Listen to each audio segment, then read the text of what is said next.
Welcome back to Geesis Stadium. The Tri-City Dust Devils, the Vancouver Canadians, getting ready for Game 2 of their opening three-game series. And it's time to continue the Dust Devils pregame show by giving you tonight's starting lineups. First for the visitors, the Vancouver Canadians, as presented by their manager, Jose Mayorga. Again, Mayorga in his second year of his second stint with the club as the Vancouver manager. Second baseman J.R. Freethy will lead things off for the Canadians tonight. He was in left field last night. Switch hitter who will hit left-handed against the righty Tyler Bremner. Designated hitter Arjun Nimmala will bat second. And again, Nimmala, an outstanding night, driving in 4 of his team's 6 runs. A solo homer in his first at-bat, the opposite way off of Dust Devils starter Chris Cortez, who went 4+ innings, allowing just a couple of runs and getting a no decision. Nimmala, a bases-clearing double as well in the 5th inning. So he was on point last night. Guy who's starting his second year at the high A level, and he got off to a big start last night here in Pasco. The first baseman Carter Cunningham will bat third. There was a late lineup change for the Canadians this evening. Jake Casey, who was the center fielder last night and third batter, he was originally in the starting lineup, but it seems after further review, the decision was to give him a rest tonight. He did make a hard dive trying to get to Jorge Ruiz's 2-run single in last night's game. Was unable to get there. He was on the ground for a bit. The trainer Dalton Olemo and Jose Mayorga, the manager, went out to check on him. Casey said he was fine and he finished the ball game. But maybe perhaps needing a day of rest.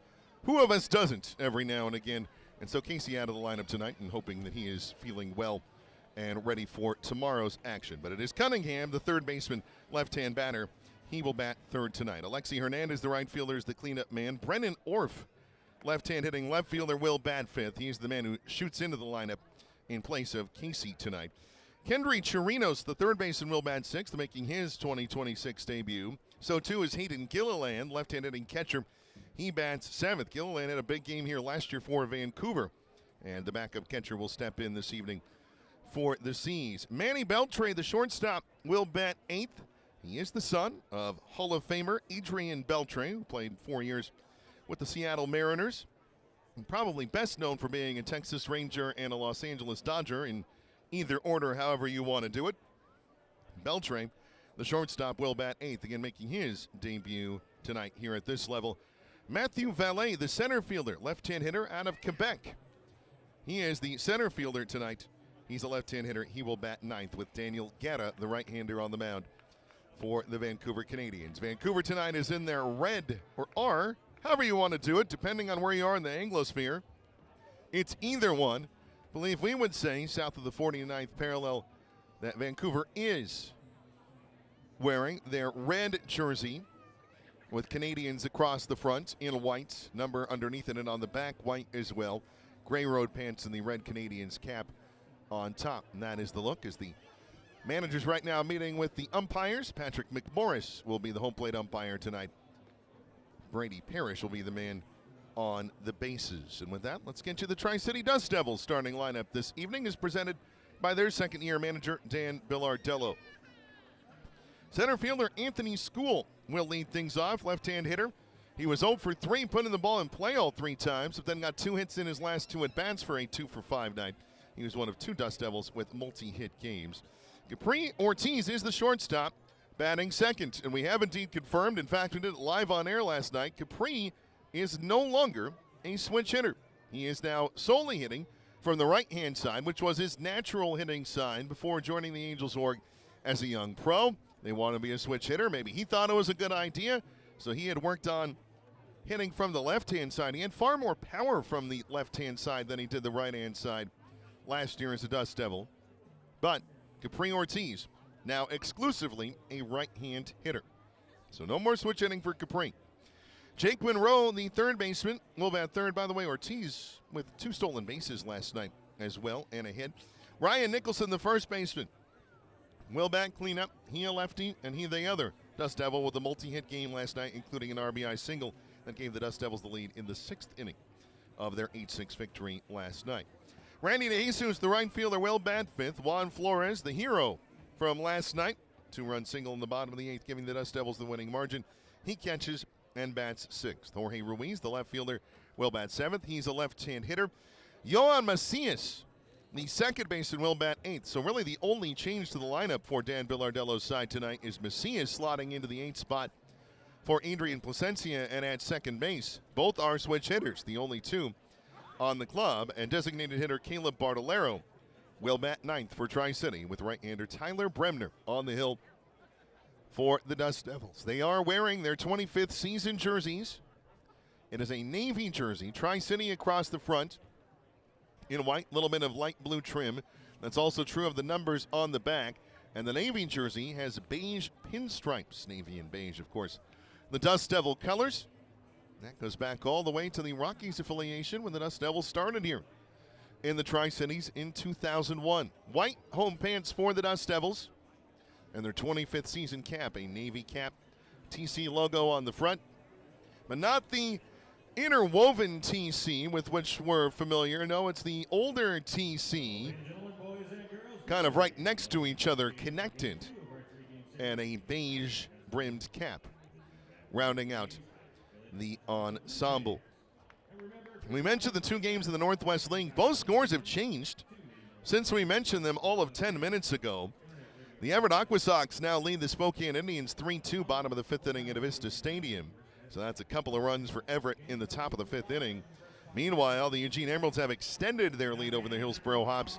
It is 6-0 in favor of Eugene in the top of the 5th at PK Park. The Dust Devils just about to take the field now. Around the Angels system today, Salt Lake already a 5-4 winner over Sacramento. They making up a game from a couple nights ago in which they were either rained or snowed out. You never know this time of year in Salt Lake City. They are already into their second game of the doubleheader. No score heading to the bottom of the 1st inning. Double-A Rocket City all over Biloxi right now. It's 9-1 to the Trash Pandas, bottom of the 5th inning. So that looking very good right now for Rocket City as they look for their first win of the 2026 season. Meanwhile, the Rancho Cucamonga Quakes, the now high, or should say single-A affiliate of the Angels, they are looking for a sweep of the Inland Empire 66ers, the former Angels single-A affiliate, now the Seattle Mariners single-A squad. So, good luck to the Quakes tonight as they try to go 3-0 to start their year, as they're playing Thursday through Saturday, and they'll take Easter Sunday off before resuming their Cal League schedule next Tuesday. The parent club, the Los Angeles Angels, unfortunately in extra innings fell by a score of 3-1 last night. Of course, if you're a Pacific Northwest baseball fan, you might not find it all that unfortunate. It's complicated here in the Tri-Cities, but we, of course, supporting our parent club. They'll get to work here at 6:38, so about 12 minutes or so. Jack Ahanowitz, 2023 Dust Devil, will take on Emerson Hancock of the Seattle Mariners. So good luck to Kurt Suzuki and crew tonight at the Big A as they try to grab their first home win of the season. By the way, 3-1 was the final score in 10 innings last night. The Mariners over the Angels, and that is an Angels affiliation update. We do have baseball buddies as well, I believe, from the Pasco Little League here, going out with each and every starter. And with that, it's time for us to step aside for the anthems of Canada and the United States. VFW Post 5785 presenting the colors. So we rise here and we step aside when we come back. First pitch and all the action live here from Giesa Stadium. The Dust Devils and the Canadians on the way. This has been the Dust Devils pregame show. Tri-City Dust Devils baseball is next.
We are all set for Tri-City Dust Devils baseball. Hello, and again, a good Saturday evening to you, or for the first time, live from Geesa Stadium, the Tri-City Dust Devils and the Vancouver Canadians meeting, and Doug Taylor with you here at DustDevilsBaseball.com, the MILB app, Valley Sports Live, so many places you can hear and or see us. Tri-City looking to make it 2-0 to start the year. Vancouver looking to even things up. The Dust Devils in the field. Let's let you know how they look defensively. Out in left field tonight, Jorge Ruiz. Anthony School is the center fielder. Randy DeJesus is the man in right field. The infield, Jake Monroe is at third base. Capri Ortiz, the shortstop. Yohan Macias is the second baseman this evening, and Ryan Nicholson is at first base. Juan Flores catches. And on the mound, the right-hander from San Diego, America's finest city, Tyler Bremner, making his professional debut. And he's the second overall pick in last year's Major League Draft out of UC Santa Barbara. Highest selection the Angels have made in some time, if not ever. And Bremner just about ready to go to begin his professional journey. Tyler, 6'2", 190 pounds. He'll be 22 in a couple of weeks. Born and raised in San Diego. And I'm sure after getting drafted last July, not pitching the rest of the year, excited to get things going. Will he be nervous as well as he takes a circuitous route to the rubber? We shall see beginning now. J.R. Freethy, the second baseman, to lead things off. He was the left fielder and leadoff man last night. Had a hit, 2 walks. First pitch. Fastball a little inside. Stadium gun had him at 99 on that fastball. I'm guessing 95, 96. Somewhere in there. As the 1-0. That foul tipped into the glove of Juan Flores to even the count at a ball and a strike. Just know the stadium gun to be a little hot here.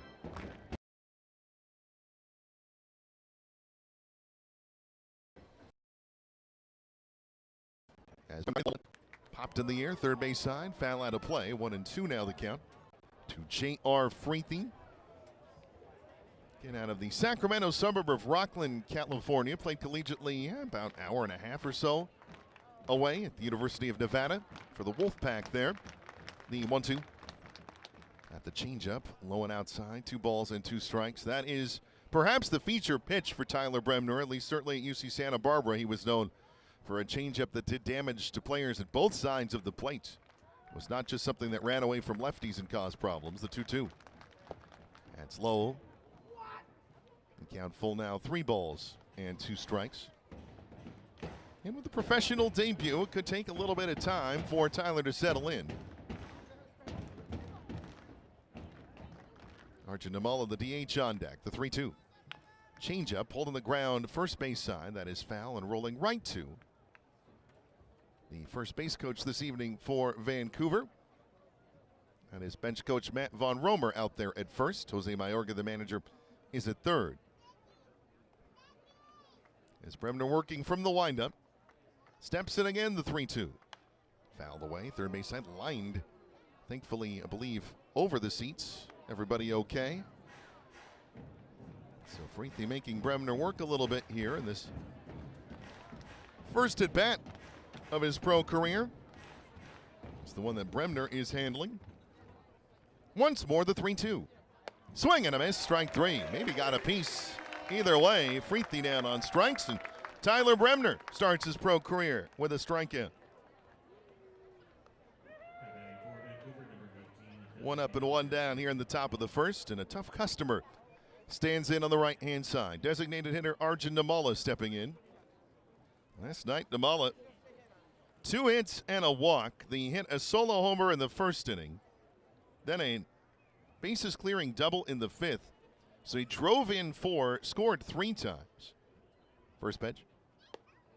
Looked like a breaking ball, missing high, slider, 1-0. And all sorts of accolades for Bremner in his time at UC Santa Barbara. Was all Big West Conference honorable mention as a freshman, the 1-0. Swing and a miss. That looked like a slider again. Namala unable to get to it. The count even had a ball and a strike. He fluctuated between the starting rotation, if you will, in college and the bullpen first couple of years, settling into the rotation in 2024. The 1-1 changeup missing low, 2 balls and a strike. Complete game win in 2024. In 2025, it's racking up starts left and right with 10-plus strikeouts. The 2-1.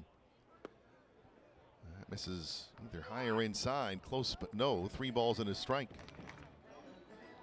Stadium gun had him at 99. So again, working mid to upper 90s, and that's where the fastball for Bremner is known to be. The 3-1. That's pulled foul. And it got the front foot of Nimmala. It did as it shoots to the end of the third base side of the Vancouver dugout. Counting in full, 3 balls and 2 strikes. As the Dust Devils playing Nimmala straight away in the outfield and a little deep. Infield ever so slightly shifting into pull. Once more the 3-2. Fastball popped in the air right side. Second baseman Yohan Macias out. Randy DeJesus coming in. It is Macias who makes the catch for out number 2.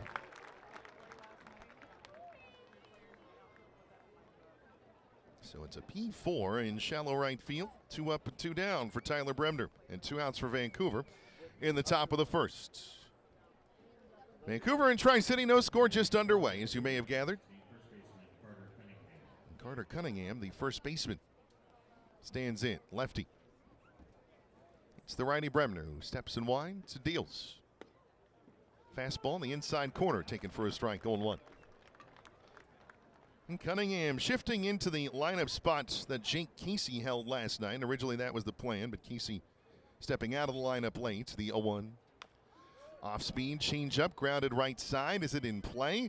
Cunningham thinks he fouled it off. They take it to the bag, and that's out number 3. Cunningham was certain it was a foul ball. He didn't run to first. He pulled away. Now Jose Mayorga, the Vancouver manager, coming down, and Patrick McMorris is the home plate umpire. The 3 of them having a chat, and again, it looks as though the inning is over. So, 1, 2, 3 go the Canadians in the first. A great start for Tyler Bremner. And we're through half an inning with the score. The Canadians nothing, and the Dust Devils coming up.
It is indeed a 1 unassisted groundout. Tyler Bremner making the 3rd and final putout in his professional debut. And that went about as Bremner could have hoped, outside of it being 3 strikeouts. He retires the Canadians in order, so now it's the Dust Devils' time to bat. No score as we move to the bottom of the first inning. First 3 for Dan Bellardello's side. Center fielder Anthony School, shortstop Capri Ortiz, and third baseman Jake Monroe, as it was last night. Vancouver defensively looks like this. Across the outfield, Brennan Orff is tonight's left fielder. The center fielder is Matthew Vallet, a French-Canadian from the province of Quebec. And Alexi Hernandez is the right fielder. The infield at third base, Kendry Chirinos tonight. Manny Beltre is the shortstop. Again, the son of Adrian Beltre, Hall of Famer. So this Canadians team with 2 sons of prominent former major leaguers. Jake Casey being the other, son of Sean Casey, the longtime Cincinnati Red. J.R. Freethy's the second baseman tonight. Carter Cunningham again at first. Hayden Gilliland catching. And on the mound is the right-hander Daniel Guerra out of Venezuela. First pitch to Anthony School. Taking it, misses. Fastball in at 98 miles an hour. 1 ball and no strikes. Guerra is a large man. 6'6", 230 pounds out of Katia Lamar, northern coastal city. The 1-0. And fastball cutting across the outer half to even the count at a ball and a strike. It's just north of Caracas, so we'd have to think if you live in Caracas and you want to go to the ocean, you're going to Katia del Mar. That seems to be how that would line up. The 1-1. Skips in low. 2 balls and a strike. Anthony School 2 for 5 last night. 2 hits in his last 2 at-bats. Single in the 6th, single in the 8th. Scored both times. So 2 runs scored. That's what you want out of a leadoff man. The 2-1. Big swing from School. He fouls it straight back into the netting. They can't even at 2 balls and 2 strikes. Again, School wore number 1 last year. He's wearing number 23 this year. When I get a chance, I'll ask him why he made the switch. As no one is wearing number 1, as far as I can tell. The pitch, swing and a miss, strike 3. Foul tipped into the glove of Hayden Gilliland. Either way, Daniel Guerra beginning his time at the high A level with a strikeout, not unlike his counterpart Tyler Bremner. 1 out in the bottom of the first inning. The Dust Devils and Canadians scoreless, and shortstop Capri Ortiz standing in on the right-hand side. And we discovered this last night. Folks at MLB already had the info. The first pitch. Off speed and in there for a strike 0-1. And Capri Ortiz, last year a switch hitter for Tri-City. Had 5 homers, 4 of them were from the left-hand side. But he is now back exclusively to the right-hand side, which was his natural side originally, the 0-1. Fastball, swing and a miss, strike 2. Guerra bringing the heat. And Tyler Bremner was too, but so far the 2 debutants here on this Saturday night, both showing why they've started or made it to this level. The 2-strike pitch. Breaking ball, hit in the air to right center. Getting out there to Matthew Valet, the center fielder, and in right center he makes the catch for out number 2. Well, mid-depth out there. So 2 up and 2 down for the Dust Devils here in the bottom of the first inning. Again, Tri-City and Vancouver, no score. And the third baseman, Jake Monroe, will step in. Monroe walked and scored in the 4th. He took 2 walks last night and almost 3. First pitch. Breaking ball in for a strike 0-1. It's good to see Monroe in the lineup. He left the game due to injury last night, it seemed. He thought he had taken a ball off his hand late in an at-bat in the 8th inning. The 0-1. Monroe socks one down the left field line. That's going to hit on a hop against the wall. There'll be no walking involved here as Jake Monroe, a 2-out double. Stung with authority on 1 hop to the fence. So Monroe in scoring position with 2 outs, and the Champaign, Illinois native has his first hit as a Tri-City Dust Devil. Jake Monroe jumped all over that one, the 4th-round pick last year for the Angels out of Louisville. That is the University of Louisville. Again, mentioned it's from Champaign, Illinois originally, where the University of Illinois is. Unfortunately for the Illini faithful, their college basketball season ending at the hands of UConn in the Final Four today. Here's Ryan Nicholson, first pitch. Fastball for a strike 0-1. So an RBI opportunity for a man known to bring folks in, including last night. Had 2 hits, including an RBI hit in last night's 8-6 Dust Devils win. Guerra checking Monroe. The 0-1. Big swing and a miss from Nicholson that time, 0-2.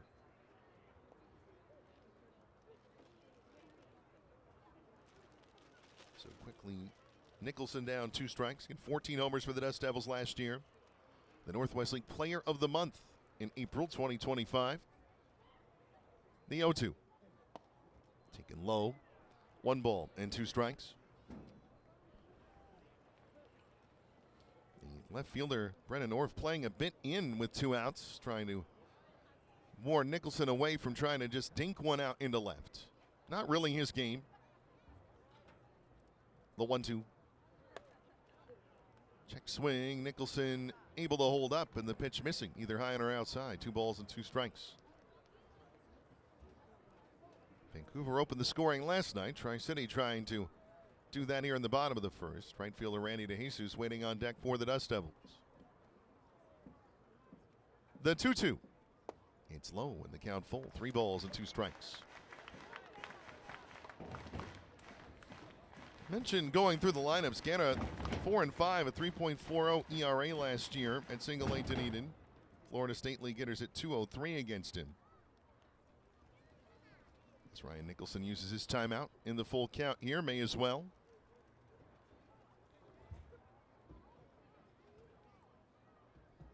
Guerra working from the stretch with Monroe at second.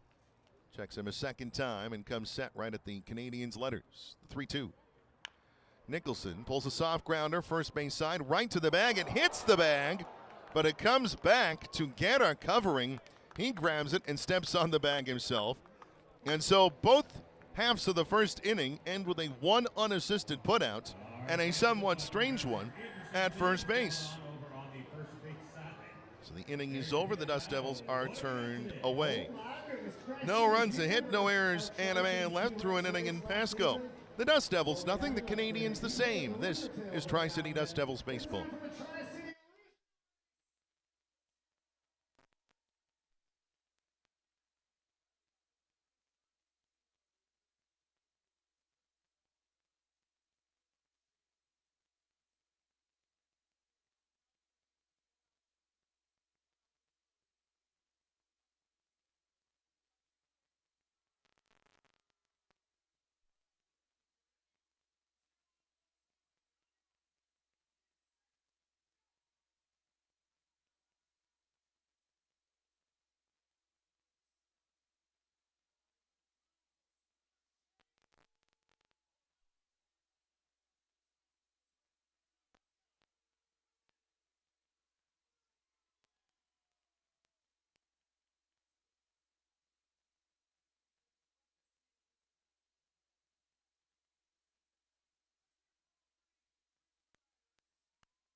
Moving to the second inning now here in Pasco.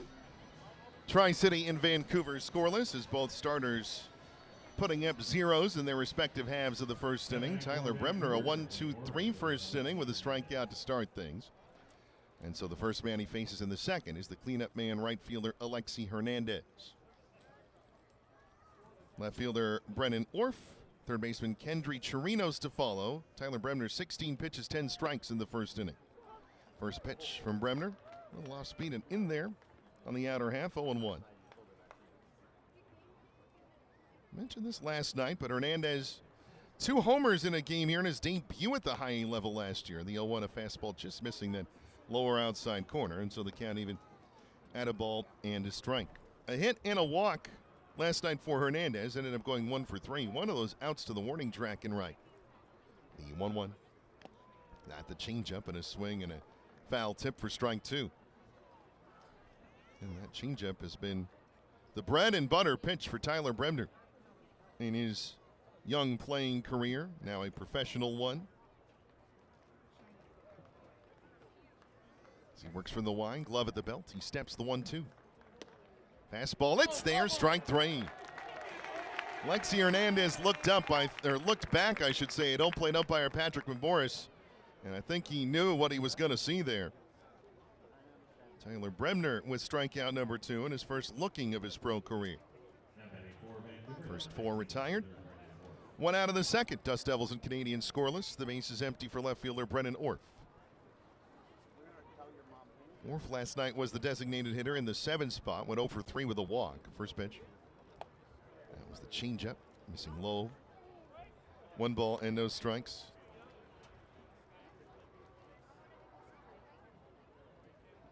Major shift, about as much as an infield can do these days for Orff to pull from the left-hand side. The 1-0 low and inside. Another off-speed delivery. 2 balls and no strikes.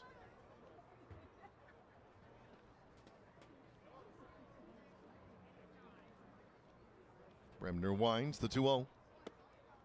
That's inside. 3 balls and no strikes.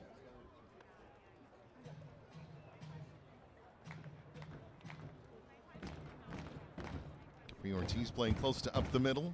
Juan Macias over in the hole really more than in a usual spot. The 3-0. It's taken down the middle for strike 1, or with the bat on his shoulder. Stadium gun had 101 on that fastball. 97, 98, somewhere in that vicinity would be my guess. The 3-1. That misses just low, ball 4. So first base runner of the game for Vancouver, as Brendan Orff draws a 1-out walk.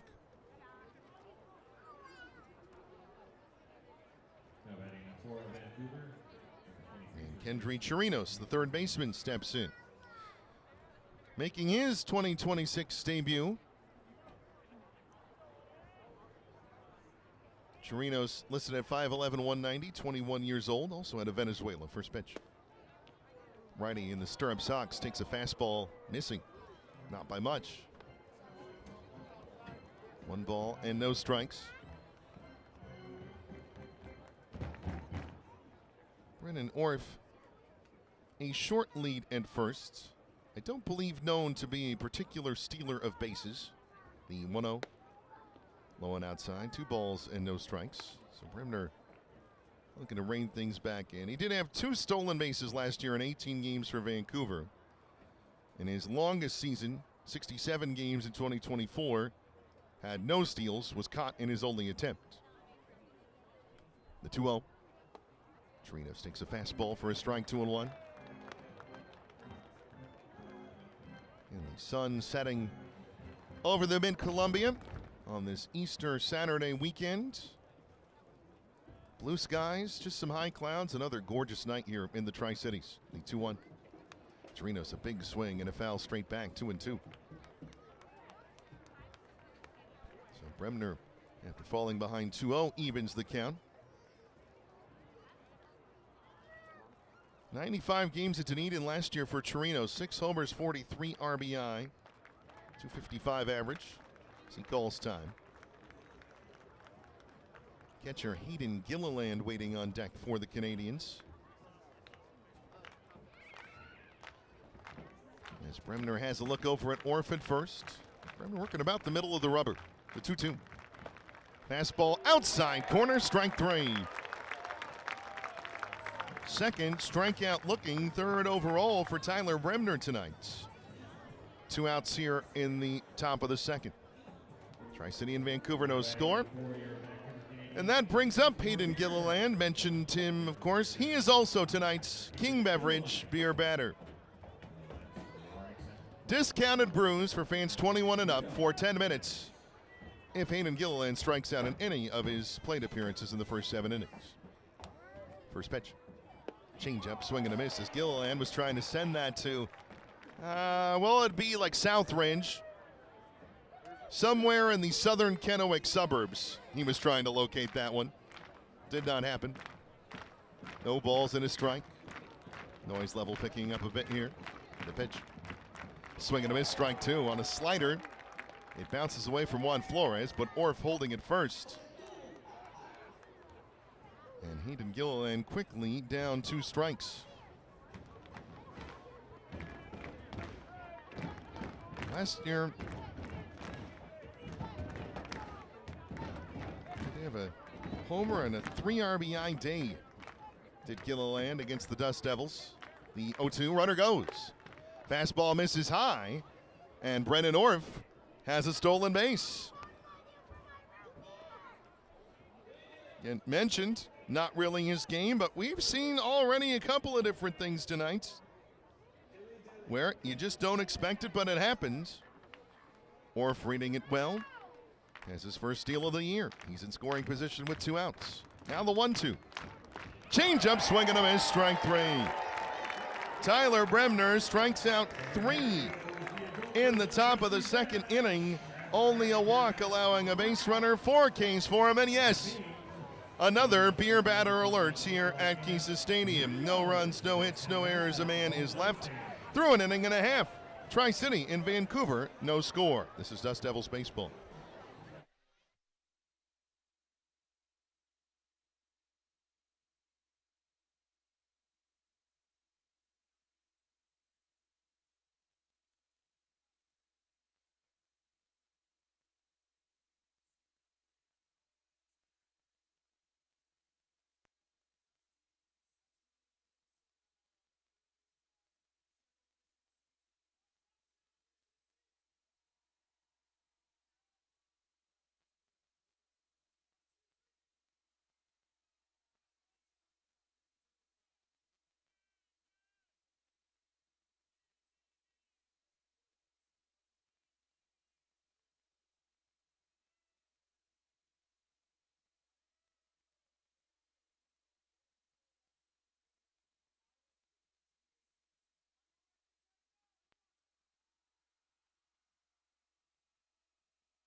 Tyler Bremner, a fantastic debut for the Tri-City Dust Devils. 4 strikeouts in 2 innings. Only a walk so far given up, and now the Dust Devils in their second at bat will try to give him a little run support. No score as we start the bottom of the second inning in this Tri-City Dust Devils baseball. Bally Sports Live, MLB TV, the MILB app on the video side of things. Audio-wise, you're listening at DustDevilsBaseball.com, the MILB app. However you're hearing and or viewing us, we're glad you are on this Saturday night. Randy DeJesus, the right fielder, will lead things off for the Dust Devils. Catcher Juan Flores, left fielder Jorge Ruiz will follow as they take on Daniel Guerra for the first time. First pitch. Breaking ball missing low and outside. 1 ball and no strikes. Daniel Guerra, 16 pitches, 11 strikes in the first inning. The 1-0. Fastball pulled on the ground sharply to third, but there to greet it is Kendry Chirinos. His throw across to first and Carter Cunningham in time. 1 out in the bottom of the second. So 5-3 ground out begins the bottom of the second, and that brings up last night's hero. Catcher Juan Flores. 2-run single with the bases loaded, 2 outs in the bottom of the 8th inning. Just dropped it out into left center, took a 6-6 tie to an 8-6 Dust Devils lead. And that was the final score. First pitch from Guerra. Rocks in high, 1 ball and no strikes. I do want to remind you, tomorrow it's an afternoon affair here at Kisa Stadium. The 1-0. A breaking ball on the inner half to even the count at a ball and a strike. First pitch scheduled for 1:30 tomorrow afternoon. Pregame show will be on the air at 1:10, where you're hearing us and or viewing. The 1-1. Swing and a miss, strike 2. That had some movement on it. Flores unable to get there. 1 ball and 2 strikes the count. I mentioned that 2-run hit for Flores last night. He reached base 3 times. Walking and scoring in the 4th. Was hit by a pitch in the 5th. The 1-2. Flores high in the air, deep to left. Orf going back, track wall. It's only a view. It's over the old fence. Juan Flores destroys a ball. And the Dust Devils lead 1-0 here in the bottom of the second. That one was marked for the soccer fields as Flores' first homer of the year, his 3rd RBI.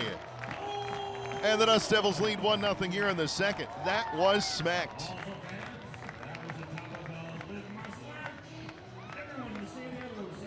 As a result of that, by the way, because we didn't have a homer yesterday, Patrick Harvey, our public address announcer, informing the crowd that every fan leaving the ballpark 7th inning or after the 7th inning will receive a coupon for a free Doritos Locos taco, thanks to our friends at Taco Bell.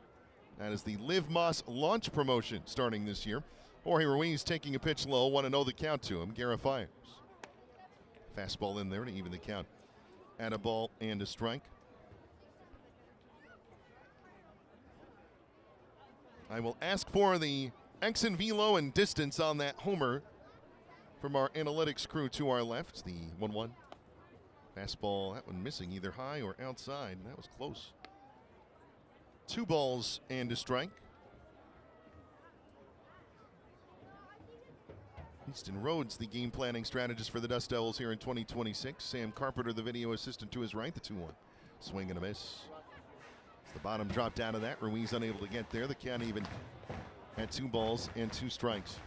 I dare say that the game planning strategist and the video assistant get more airtime or run on this broadcast than any other in the minor leagues. The 2-2. Swing and a miss. Elevated fastball gets Ruiz. 2 outs now in the second. Second strikeout for Daniel Guerra. Ruiz, a 2-run hit in last night's game. And a bases loaded walk, too. It was a very nice night for Jorge, as Flores with the homer matching him with 3 RBIs for the early team lead. Again, 2 outs in the second, 1-0 Dust Devils. The base is empty for the second baseman, Yohan Macias. First pitch to him.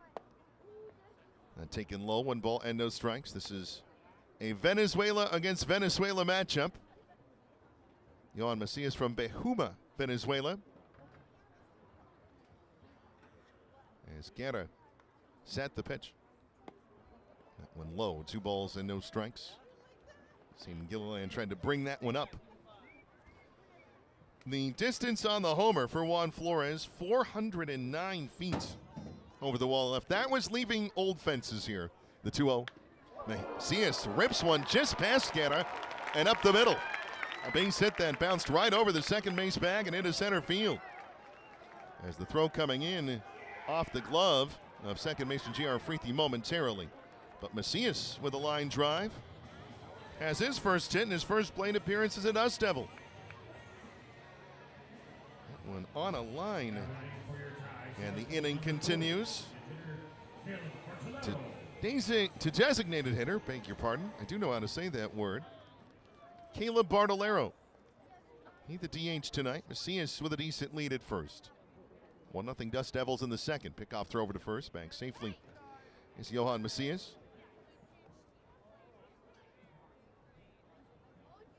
As Macias last year, 112 games at Inland Empire. 16 stolen bases. Only caught 3 times. So a bit of speed over there. The pitch. Fastball missing. 1 ball and no strikes. Macias is a switch hitter. Lefty against the righty Guerra. Well, I guess we'll see against the left-handed hitter. The 1-0. Bartolero takes it inside. 2 balls and no strikes. He had the third and final bases loaded walk at the bottom of the 4th inning. So an RBI on the board for Bartolero. Otherwise 0 for 3 last night. As we talked about, though, there's some pop in this bat. Hitting in the 9 spot. The 2-0. Bartolero swings and pops it up. Right side of the infield. Second baseman J.R. Freethy just onto the right field grass will make the catch. And that'll do it for the Dust Devils here in the second, but not before. Juan Flores rocks one out of here. We mentioned the 409 feet, 107 miles an hour off the bat, leaving any park in the bigs. And that's 1 run, 2 hits in the inning for the Dust Devils, no errors, and a man is left. Through 2 here at Giza, the score, Tri-City 1, Vancouver 0, and we're pleased you're here for Dust Devils baseball.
The Dust Devils 1, the Canadians nothing as we get set for the third inning. Here at 6200 Burton Boulevard, a.k.a. Geisa Stadium. Doug Taylor joining you for Dust Devils baseball on an absolutely gorgeous Saturday night for it. We'll get you the temperature at first pitch here in just a moment. As Manny Beltre, the shortstop, gets his first at bat for Vancouver. First pitch to him, taken for a strike out of the hand of Tyler Bremner. Bremner so far has been as advertised and as prospected. The 0-1 slider outside, a ball and a strike. We did not know the pitch count or what the thought was as to how long Bremner would go in this game. There is action in the Tri-City bullpen. The right-hander Alex Martinez is loosening down the right field line. The 1-0 or 1-1 swing and a miss. 1-2 slider moving away. Doing the prep and research on Tyler Bremner. The Baseball America handbook, thanks to Taylor Blake Ward for that info for 2026. The 1-2 low, 2 balls and 2 strikes. Seems like they're working perhaps on the slider for Bremner. Fastball, good. Changeup, excellent. Working on that third pitch because that's really what differentiates a reliever from a starter. Unless your 2 pitches are just that good, the 2-2. Swing and line into left field. That's going to get down on a hop. A base hit for Manny Beltre. Quickly over to it is Jorge Ruiz. He'll fire in a 1-hop throw to Johan Macias. And Vancouver has its first hit of the evening. And it's from the son of a man who was known for hitting the ball and known for his defense too, which is why he's a Hall of Famer. Adrian Beltre's kid, Manny. A leadoff single here in the third. So we mentioned that as it's a fact of interest. At the same time, Manny's trying to create his own path in baseball. He goes. First pitch to Matthew Valet, the center fielder, is fouled to the first base side. No balls and a strike, and Beltre will return to first. First pitch was at 6:33 tonight. The temperature at Tri-Cities Airport out to our east just a couple miles, 66 degrees. Clear skies, a very light northerly wind, but really not registering at all here. The stars and stripes out of left center not moving. The 0-1, a fastball inside. Valet turning away. Count even at a ball and a strike. Matthew Valet listed at 5'9", 175 pounds. Out of Saint-Joseph-du-Lac, Quebec. Pickoff throw over to first. Back safely is Manny Beltre. Only playing college ball, though, 3 different spots, including Dallas Baptist University, which would make it very likely that he and Ryan Johnson crossed paths there. The 1-1. That's outside. 2 balls and a strike. Of course, Johnson absolutely stellar for the Dust Devils last year, including a complete game 1-hitter in Spokane. That's probably one of the best pitched games by one Dust Devil ever in the franchise's history. The 2-1. It's a fastball high as Beltre faked a move to second, then headed back to the bag. 3 balls and a strike. Tyler Bremner was at 32 pitches through his first 2 innings of work. So we will see, again, how much longer he has in this game. Alex Martinez looks to be ready down the right field line. The pitch, Beltre goes in there for a strike. Throw down to second on the money, and Beltre's tagged out by Capri Ortiz. We talked about the long home run from Juan Flores, but it is a well-known fact in the Northwest League that Juan's one of the better defensive catchers, maybe in all of minor league baseball. And that throw was a seed. Beltre had no chance whatsoever. Now 1 out and the count full. 2-6, caught stealing is Beltre. Full count pitch. LA fouls it back into the netting. Keeps the AB going. Again, we're in the top of the third. Tri-City 1, Vancouver nothing. 1 run, 3 hits, no errors for the Dust Devils so far. No runs, 1 hit. No errors for Vancouver. The hit just moments ago off the bat of Beltre, who was caught stealing a couple of moments ago. Bremner winds the 3-2. Swing and a miss, strike 3. Blew Valet away with the fastball. So after the leadoff single, a caught stealing and a strikeout later, the base is empty. 2 outs here in the top of the third. And the Dust Devils up 1-0 on Juan Flores' mammoth solo homer in the bottom of the second.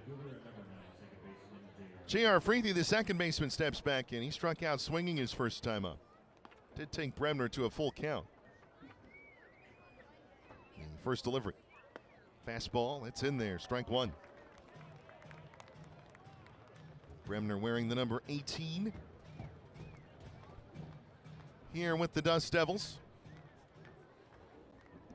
The 0-1.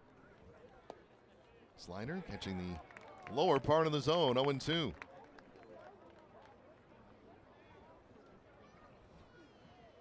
It's the infield playing Freethy to pull. Outfield ever so slightly that way too. The 0-2 pitch. Swing and a miss, strike three. Tyler Bremner with a pair of strikeouts, a total of 6 in 3 innings of work. And the kid from San Diego showing off his great pitching acumen so far in this one. No runs a hit, no errors, nobody left. Through 2.5 the score. The Dust Devils 1, the Canadians nothing. This is Tri-City Dust Devils baseball.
Making our way to the bottom of the third inning, the Tri-City Dust Devils 1, the Vancouver Canadians nothing to score. And Daniel Guerra, the Vancouver starter, will start his third inning of work by taking on the top of the order. Center fielder Anthony School in the box. Struck out swinging his first time up. Guerra in his first trip through the order, a pair of strikeouts. As the first pitch in there, 0-1. Lights are on here at Geese. It'll still be a bit, though, before the sunset fully takes hold. The 0-1 foul at the plate. So School quickly down 2 strikes. Capri Ortiz, Jake Monroe to follow. As Guerra looks in, and Hayden Gilliland has his sign. From the wide, he turns and deals. School reaches out, gets it off the end of the bat, foul into the netting, protecting the third base side. Count stays, no balls, 2 strikes. In the Northwest League at the moment, through 8 innings in Spokane, the Everett Aqua Sox leading the Spokane Indians 2-1. Spokane Valley to be precise. The 0-2 here. Outside, fastball missing, 1 ball and 2 strikes. At PK Park in Eugene, they're in the top of the 8th inning. Eugene 8, Hillsboro 1, the score there. So the Emeralds well positioned to clinch a series win tonight. Everett a run up trying to even the series there. The 1-2. School lines it foul over the netting. Third base side around the grandstand, I believe off the new indoor batting area. That past the grandstand, so not nearly as much space over there as there once was. Still a bit, though. Again, the 1-2. School lines it into right center. That's going to get down. A hit for Anthony School. Fielded by Matthew Valet, who brings the throw into J.R. Freethy. But Anthony School, 2 for 5 last night, as his first hit of this evening. And that hit on a line. So School aboard, and Capri Ortiz stands in. Capri flew out to valet in right center his first time up. School a decent lead over there at first. He holds the pitch. Ortiz takes it. It misses. 1-0.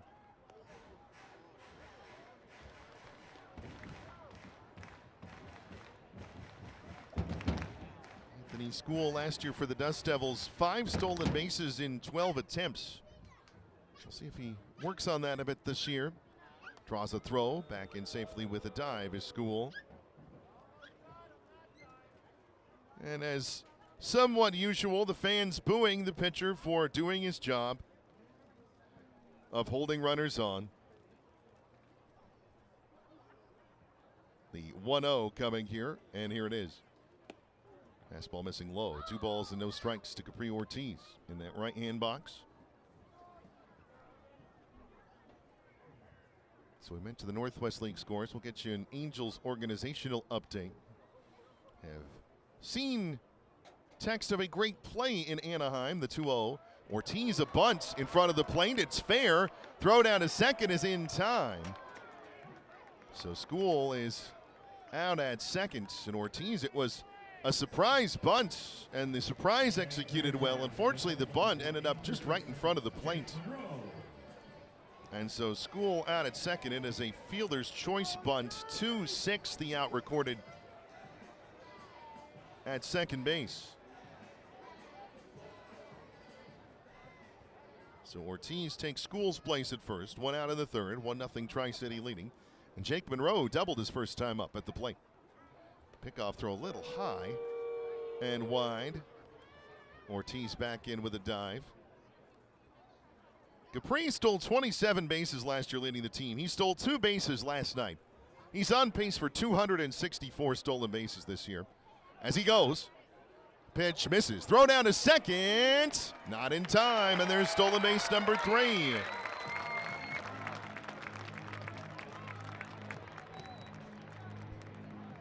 So Capri in the scoring position, swiping bases left and right.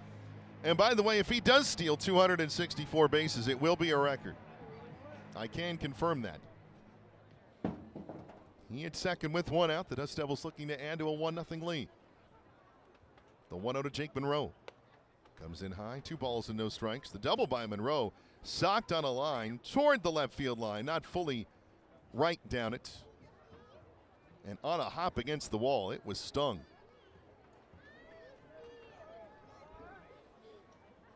If that happens here again, it will be 2-0 Tri-City. As Guerra checks Ortiz at second, the 2-0. That comes in high, 3 balls and no strikes. So right now, Guerra struggling with a bit of control, and a little bit of stretching starting to happen in the Vancouver bullpen down the left field line. The 3-0 to Monroe. Fastball taken down the middle for strike 1. And the hit by School, by the way, the 4th of the night for the Dust Devils. So Ortiz a big lead off a second now, drawing Guerra's attention. Will he draw a throw? No, the 3-1 as Ortiz goes late. Throw down to third, not in time. He's got another. Make it 4 stolen bases for Ortiz in the first 2 games. And he's at third with a full count and 1 out. That'll bring the Canadians infield in.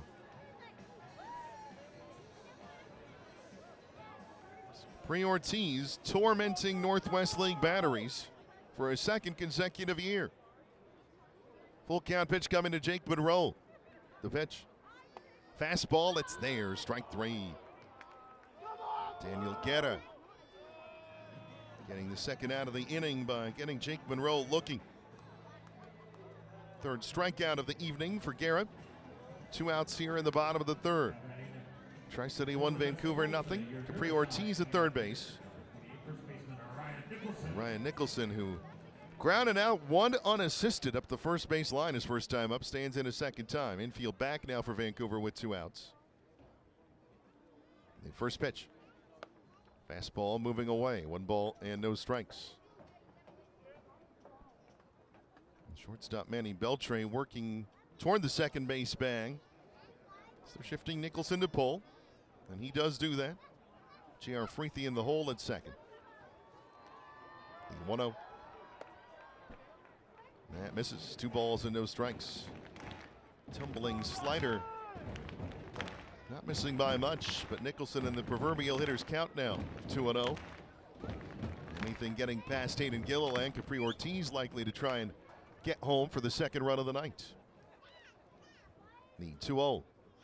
Outside, ball 3. So Guerra falls well behind Ryan Nicholson. Randy DeJesus waiting on deck. Another guy with serious pop. It's Ortiz dancing up and down the line, the 3-0. That fastball misses. It's a 4-pitch walk. That may have been an intentional walk of sorts. And so Nicholson makes his way down to first. Runners on the corners for the Dust Devils with 2 outs in the third. And now a meeting at the mound. Just infielders, though. There's no Vancouver coach out there. It was Manny Beltre, Kendry Chirinos, Aiden Gilliland, and Daniel Guerra. Perhaps conferring on a possible double steal attempt. Nicholson maybe trying to go to second, maybe get himself in a rundown and get Ortiz home before the third out. Randy DeJesus now in on the right-hand side. Dust Devils 1, Canadians nothing. Again, runners at first and third for Tri-City with 2 outs, bottom of the third inning. First pitch to DeJesus. Slider, and it's in there for a strike 0-1.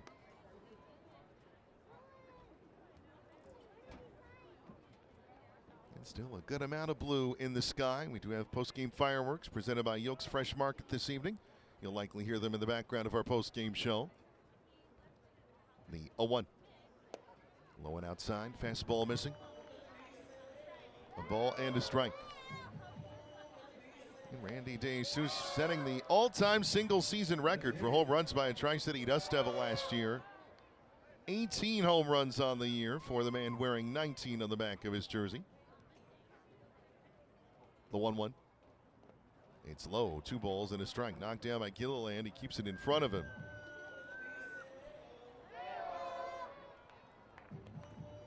DeJesus now ahead. 2 balls and a strike.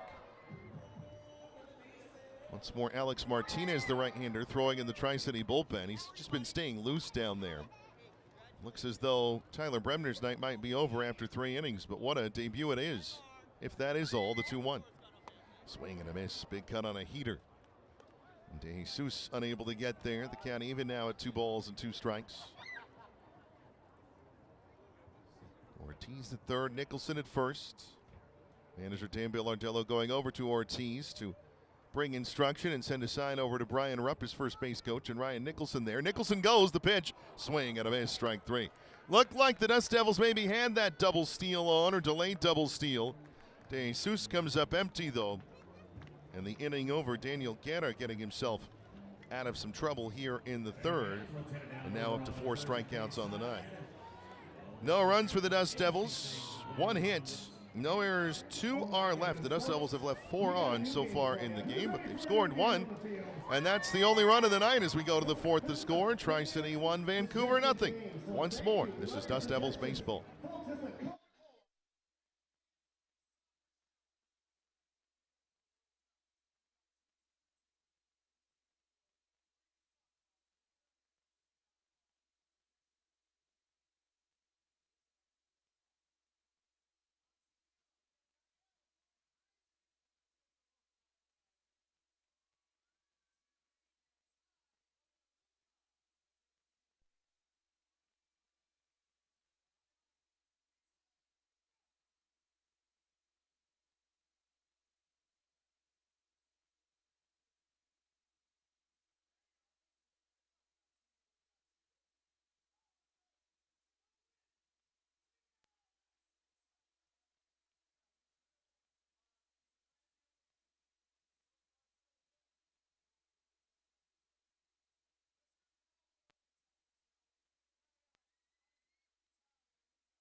To the fourth inning, and the night is indeed over for Tyler Bremner making his professional debut. But what a night it was. He goes 3 innings, giving up 1 hit, no runs, 1 walk, 6 strikeouts for Bremner in his professional debut.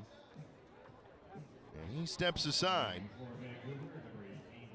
No decision, but it was a brilliant first outing for the man from San Diego. Final pitch tally, 49 pitches, 30 strikes, and Alex Martinez in now for the Dust Devils. First pitch grounded up the third base line. Watching it is Jake Monroe, but it will stay fair and stop just to the right of the first base bag. It was a spinner, and Monroe ended up in no man's land, and Arjun Namala with another hit. This time of the infield variety. And so Alex Martinez rudely greeted in this contest with the Dust Devils up 1-0 here in the fourth. But I remind you, that is Arjun Namala's job. Carter Cunningham, the first baseman up, left-handed hitter, first pitcher Martinez. Little inside, 1 ball and no strikes. Namala with that infield hit is now 1 for 2 on the evening. Second Vancouver hit of the night. They've come in consecutive innings. The 1-0 at a slow curve, and it finds the inside corner to even the count at a ball and a strike. Alex Martinez, listed at 5'10", 170, out of Santiago in the Dominican Republic. 23 years old. Had a very brief stint with the Dust Devils a couple years back. The 1-1, Namala goes. Breaking ball in for strike 2. Throw down to second, a little high into the second base side. And Arjun Namala has a stolen base for Vancouver.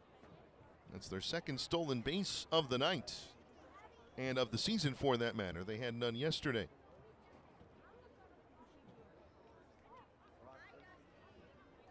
I don't know if anybody had Brennan Orff with the first steal of the year for Vancouver. That's what happened. Namala at second, the 1-2. Check swing. Did he offer on the fastball? No, says Brady Parrish, the home plate umpire. 2 balls and 2 strikes.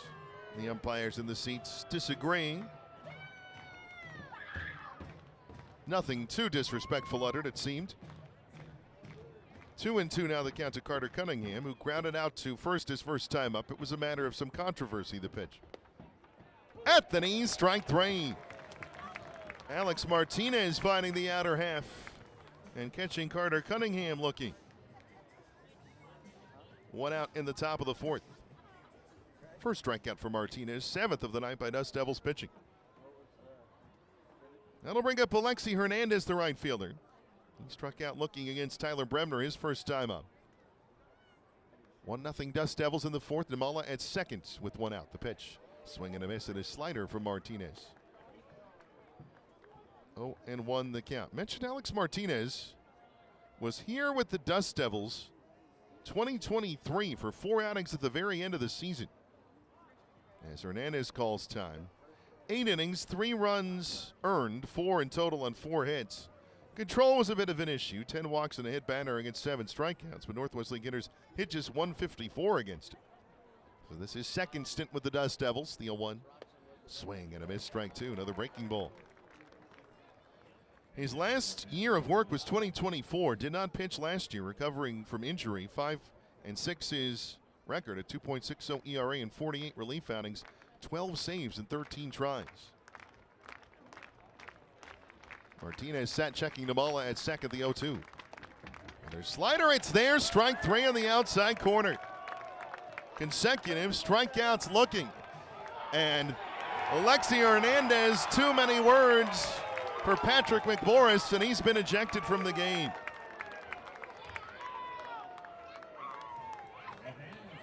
There was a little bit of a discussion. Hernandez continued it and was demonstrative in pointing at McMorris. And that was what drew the heave-ho, the first ejection of the season at Giesa Stadium, and team number 2 this year.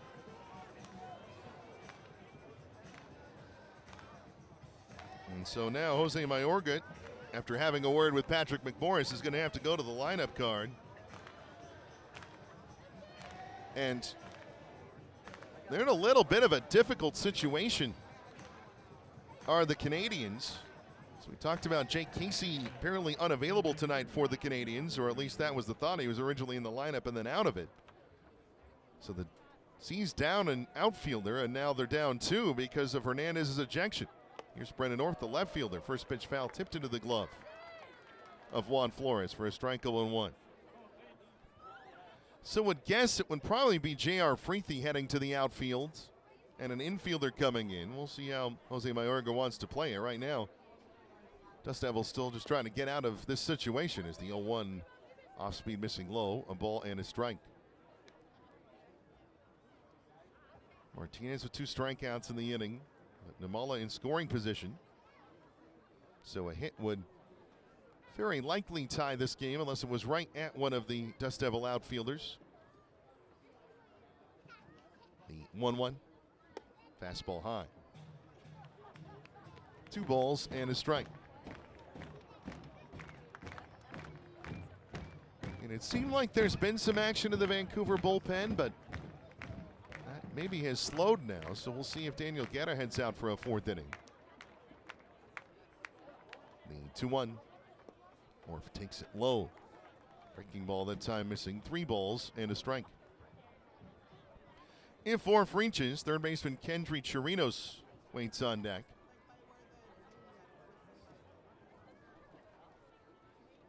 As Martinez set in the stretch his glove high toward the chin.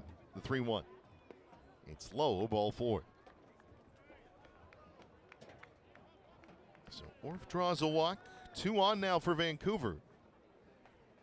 And Chirinos will bat.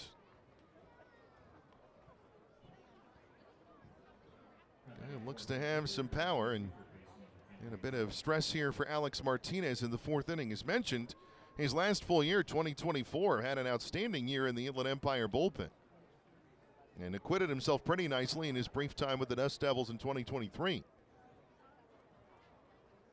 Chirinos set. First pitch, or I should say Martinez. The pitch to Chirinos is high. 1 ball and no strikes. Anthony School in center field initially darted over to, from our perspective, the left side of the second base bag. He's now shifted the opposite way back to the right side of second base. So playing Chirinos the opposite way, the 1-0.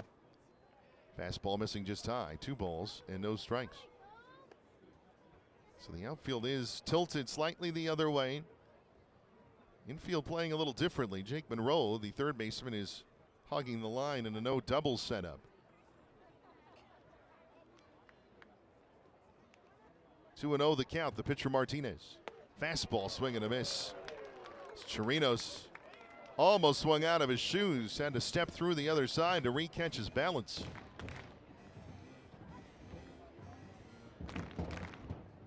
Two balls and a strike. 1-0 Dust Devils in the 4th. Runners at first and second for Vancouver, though. Martinez checks Nimmala at second, the 2-1. Chirinos pops it high in the air. Foul out of play first base side. The count even at 2-2. So now 18 pitches, 10 strikes for Alex Martinez here in the 4th. But a chance to post to 0. Walk a bit of the tightrope, but get to the other side. As time called in the box by Chirinos. And now Alex Martinez replaces his foot on the first base side of the rubber. Looks to have all of the foot on it. The heel to the end pointing toward first. Runners with their leads at first and second the pitch. Instead, no. Martinez steps back, forcing the runners back. The Dust Devils perhaps suspecting a double steal on from Jose Mayorga.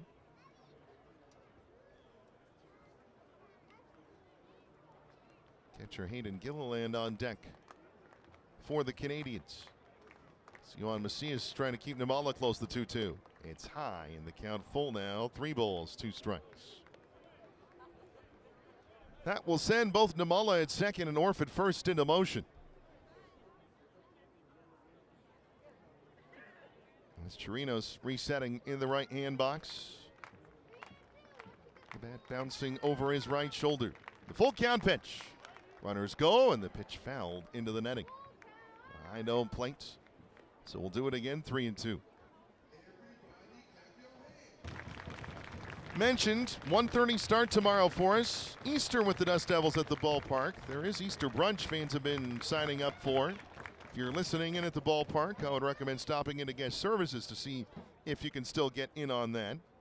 There will also be a post-game Easter egg hunt for the kids on the field. Once more, the full count pitch with 2 outs. Runners will go from first and second. Here it is. Martinez just misses, ball 4.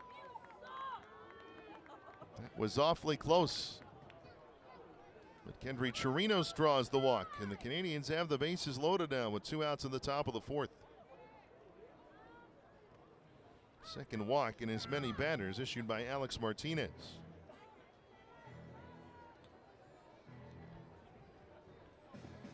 So Nimala moving up to third. Orf to second, Chirinos to first, and so now a situation that will draw pitching coach Glendon Rush out of the dugout. He has a word with all involved, including Alex Martinez. It was a quick meeting at the mound, and Rush heading back to the dugout. Longtime major leaguer Glendon Rush, the pitching coach for the Dust Devils this year. Spent time with the Lake Elsinore Storm, so actually had coached men who became or were previously Dust Devils during the Tri-City San Diego affiliation. First pitch to Hayden Gilliland. It's taken for a strike, 0-1. And the bases loaded, 2 outs, top of the 4th. Tri-City leading Vancouver 1-0. Gilliland struck out his first time up. He is the King Beverage beer banner. The 0-1. Breaking ball on the outside edge, 0-2.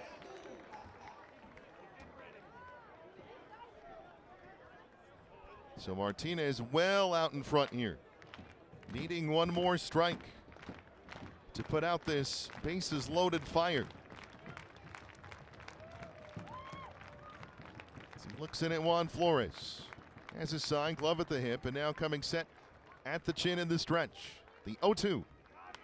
Gilliland pops it high in the air, third base side. That's well foul out of play. Count remains 0-2. We are at the dusky time of night, which I talk about often here, but there's good reason for it, where pop-ups and fly balls can be a bit of an issue because of our southern alignment and the way that the light is in the night sky. Outfielders and infielders are looking toward the last light of the day to the north and west, the 0-2. It misses high. That was awfully close. 1 ball and 2 strikes. Ortiz playing up the middle. Yohan Macias shifting over into the hole between second and first. Ryan Nicholson right on the line with the lefty Gilliland at the plate. The 1-2. It's high and outside. 2 balls and 2 strikes. Jake Monroe now playing a pretty regular third base, though about mid-depth there. Not super far from the baseline. Jorge Ruiz in left is playing a bit in. Outfield is shifted to play Gilliland the opposite way. Martinez set. Runners with their leads, the 2-2. Swing and a miss, strike 3, got him with a changeup. So it was a bit of a high wire act, but Alex Martinez gets to the other side. 3 strikeouts in the inning for Martinez in his return to the Dust Devils. No runs, a hit, no errors, 3 are left. And through 3.5, the score, Tri-City 1, Vancouver 0. Entertaining ball game so far. This is Dust Devils baseball.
3 ejection-based fielding changes for the Vancouver Canadians as we go to the bottom of the 4th inning. The Tri-City Dust Devils leading Vancouver by a score of 1-0. Alexi Hernandez ejected for arguing balls and strikes in the top of the 4th inning.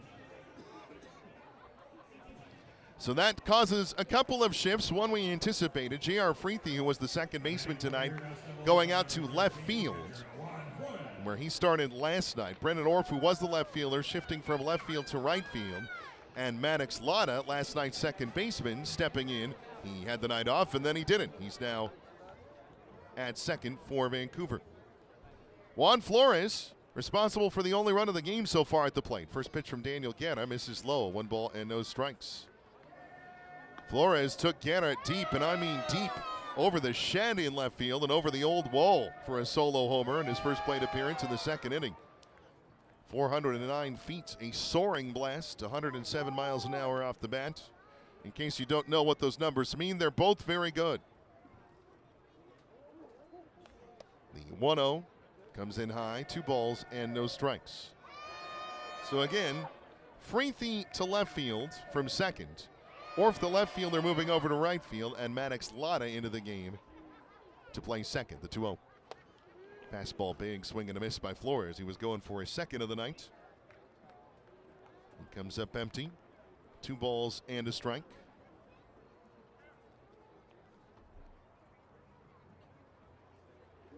Guerra, kind of a modified wind, the 2-1. Fastball high, little inside as well. 3 balls and a strike. There is action in the Vancouver bullpen. Can't quite tell who's throwing down there. Try to get a number for you. Sleuth that one out, the pitch. Swing and a miss, strike 2. That was a breaking ball that time. Flores over top. There's action in the Tri-City bullpen as well now, as it looks like right-hander Zachary Redner warming up for his Tri-City debut. The pitch, the 3-2 swing and a miss. Flores unable to connect with the fastball, and Daniel Guerra has a strikeout to begin the 4th. It's now 5 strikeouts on the night for Guerra, whom outside of the homer by Flores and the double by Jake Monroe in the 1st inning has really given up a sharp single and kind of a softer one, and that's about it. Jorge Ruiz stands in now, lefty against the righty Guerra. First pitch. Ruiz, fly ball into right. Coming in a few steps is the new right fielder, Brendan Orff, and he makes the catch for out number 2.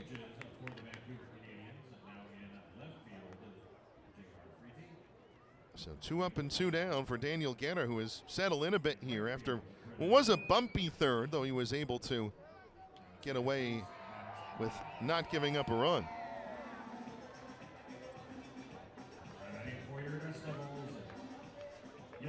Now, second baseman Johan Macias at the plate with the bases empty and 2 out in the 4th. 1-0 Tri-City. He takes a fastball from Guerra for his strike 0-1. Macias hit a liner that kind of skirted by on the fly Guerra on the mound and bounced into center field for a single. The 0-1. Macias on a hop, picked there by the shortstop. Throw to first. Out at first is the call. From here, it looked as though Macias had gotten there. Nice play by Manny Beltre, though. And the inning comes to an end. And the crowd letting the base umpire, Brady Parrish, hear it on that call. It was bang, bang, and the call ends up going Vancouver's way. Zeros down the book column. We're off to the 5th. The Dust Devils 1, the Canadians nothing. The score, this is Dust Devils baseball.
Moving to the 5th inning.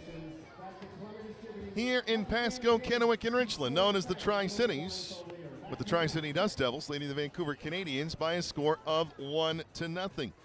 Alex Martinez goes an inning.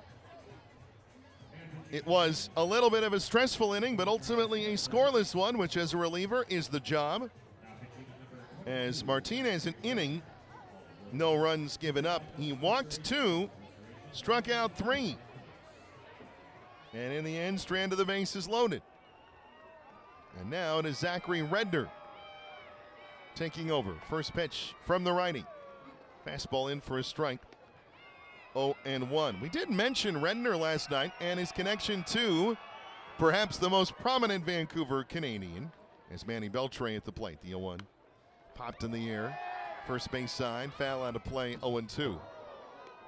But Zachary Redner, the man on the mound for the Dust Devils, and Arjun Namola, tonight's designated hitter for Vancouver, high school teammates at Strawberry Crest High School outside of Tampa, Florida, the 0-2. That cutter just missing. 1 ball and 2 strikes. By the way, for Alex Martinez, 27 pitches, 15 strikes. Ultimately, job done. And now it is Redner, the 1-2. And a slider fouled straight back. Count stays a ball and 2 strikes. Redner wearing the number 22. Listed at 6 foot, 200 pounds, out of Seffner, Florida. That's the greater Tampa area, the pitch. Just missing either inside or high, and again, neither by much. Make it 2 balls and 2 strikes. Redner, 21 years old. As he set at the belt, the 1-2. This is low and outside, 2 balls and 2 strikes.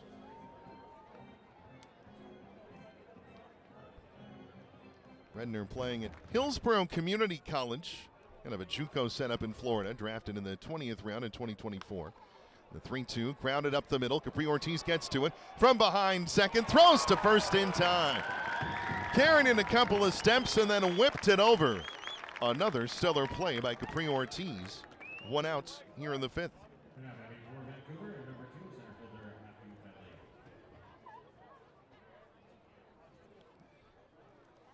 We'll bring up center fielder Matthew Valet.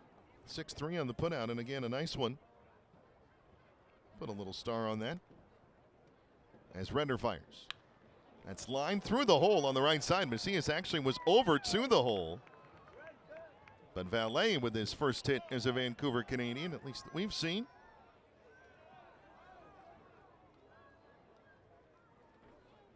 And so the 9-man comes up with a 1-out single here in the 5th inning.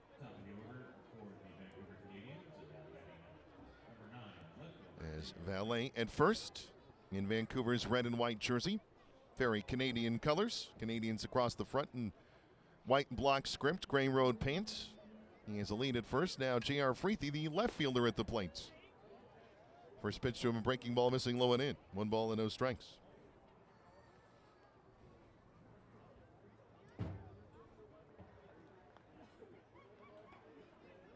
And so we are about to see it. The 1-0. Hit in the air, down the third base line. And that into the Vancouver bullpen. It'll land and bounce.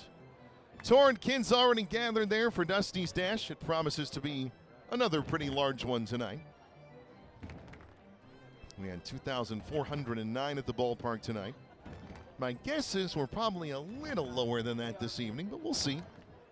I've not done the count. The 1-1. Taken by Freethy. It's there for a strike, 1-2. As Redner, it's a bit of a casting motion as he brings it to the plate. So he hangs it back late, kind of hiding that right hand and arm behind the right side of his body. Late pickup as a result. Pickoff throw over to first. Back safely is Matthew Valet.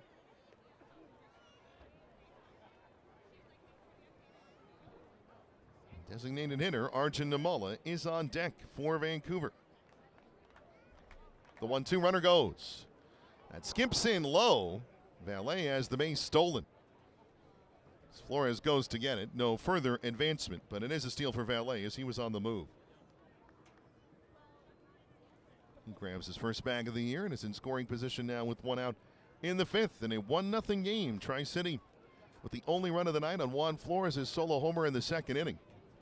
Juan going out to have a word with Zachary Redner with a runner at second, likely switching up the signs or whatever else needs to be conveyed.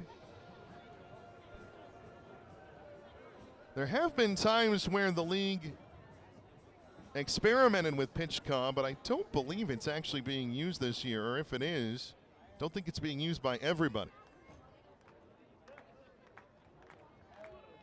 The 2-2. Swing and a miss, strike three. Redner with a fastball gets the strikeout.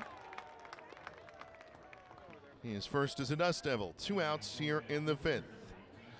And now the high school teammates from Strawberry Crest High School outside of Tampa, Florida, face off as professionals for the very first time. Zachary Redner taking on Arjun Namala.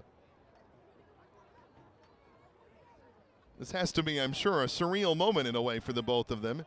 And Redner is charged with a balk. Apparently coming set and then moving before making his way to the plate. And so the balk will send Redner to, or should say valet to third. The balk by Redner doing that. And now the potential tying run with good speed 90 feet away. First pitch from Redner. Slider, swing and a miss, strike one. We talked about this last night, though, in the midst of this discussion, that yes, it's a large country, a lot of people, yet baseball in some ways can be a very small world. The 0-1. That chop foul at the plate by Namala, strike two. Arjun Namala, a single and a stolen base in the 4th. Popped out to second his first time up. 1 for 2 on the night as he calls time. And Zachary Redner up, no balls and 2 strikes, trying to protect a 1-0 Tri-City lead. He looks in at Juan Flores, comes set, glove at the belt. The 0-2. Swing and a miss, strike three. Got him with a sinking fastball. And Redner gets the best of Namala to bring the top of the 5th to a close. 2 strikeouts for Redner in his Dust Devils debut. No runs, a hit, no errors. 1 man left 90 feet away. We are halfway through this one. The score still Tri-City 1, Vancouver nothing, and this still Dust Devils baseball.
We're to the bottom of the 5th inning. The Tri-City Dust Devils leading the Vancouver Canadians by a score of 1-0, and designated hitter Caleb Bartolero leading things off for the Dust Devils here in the 5th inning. The 9-1-2 for Tri-City here, bottom 5. And Daniel Guerra out for a 5th inning of work. There has been action in the Vancouver bullpen, but the Canadian starter presses on here. First pitch from him. Running inside. 1 ball and no strikes. Bartolero popped out to the second baseman, J.R. Freethy at the time, to end the bottom of the 2nd, just onto the outfield grass and right. Bartolero, Anthony School, and Capri Ortiz as the 1-0 fastball crosses the plate to even the count at a ball and a strike. Guerra now nearing 70 pitches. He's at 68, 39 of them for strikes. And the 1-1 now to Bartolero. Breaking ball over the inner half. We make it 1-2 now. We've talked about Caleb Bartolero's 3-homer game at Lake Elsinore, 2nd of July 2024. Had 8 homers that year. It was a quick burst of him. I think he had 4 or 5 in about a week or a week and a half, the 1-2. Swing and a miss, strike 3. Sierra got him what looked like a change coming into the upper part of the zone. And so Caleb Bartolero down on strikes to begin the 5th inning. And with that, Jose Mayorga making the call. So the pitch count for Ganner was 70, and would have to think he's be pretty pleased with his outing. Outside of 1 pitch he'd like back, maybe 2. Pretty good performance from Daniel Guerra. He will step out, though, and a new right-hander will take over for the Vancouver Canadians. A pitching change with 1 out in the bottom of the 5th inning. Tri-City leading Vancouver 1-0, and we're back shortly here at DustDevilsBaseball.com, the MILB app, and Bally Sports Live.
Right-hander Danny Thompson Jr. taking over for the Vancouver Canadians.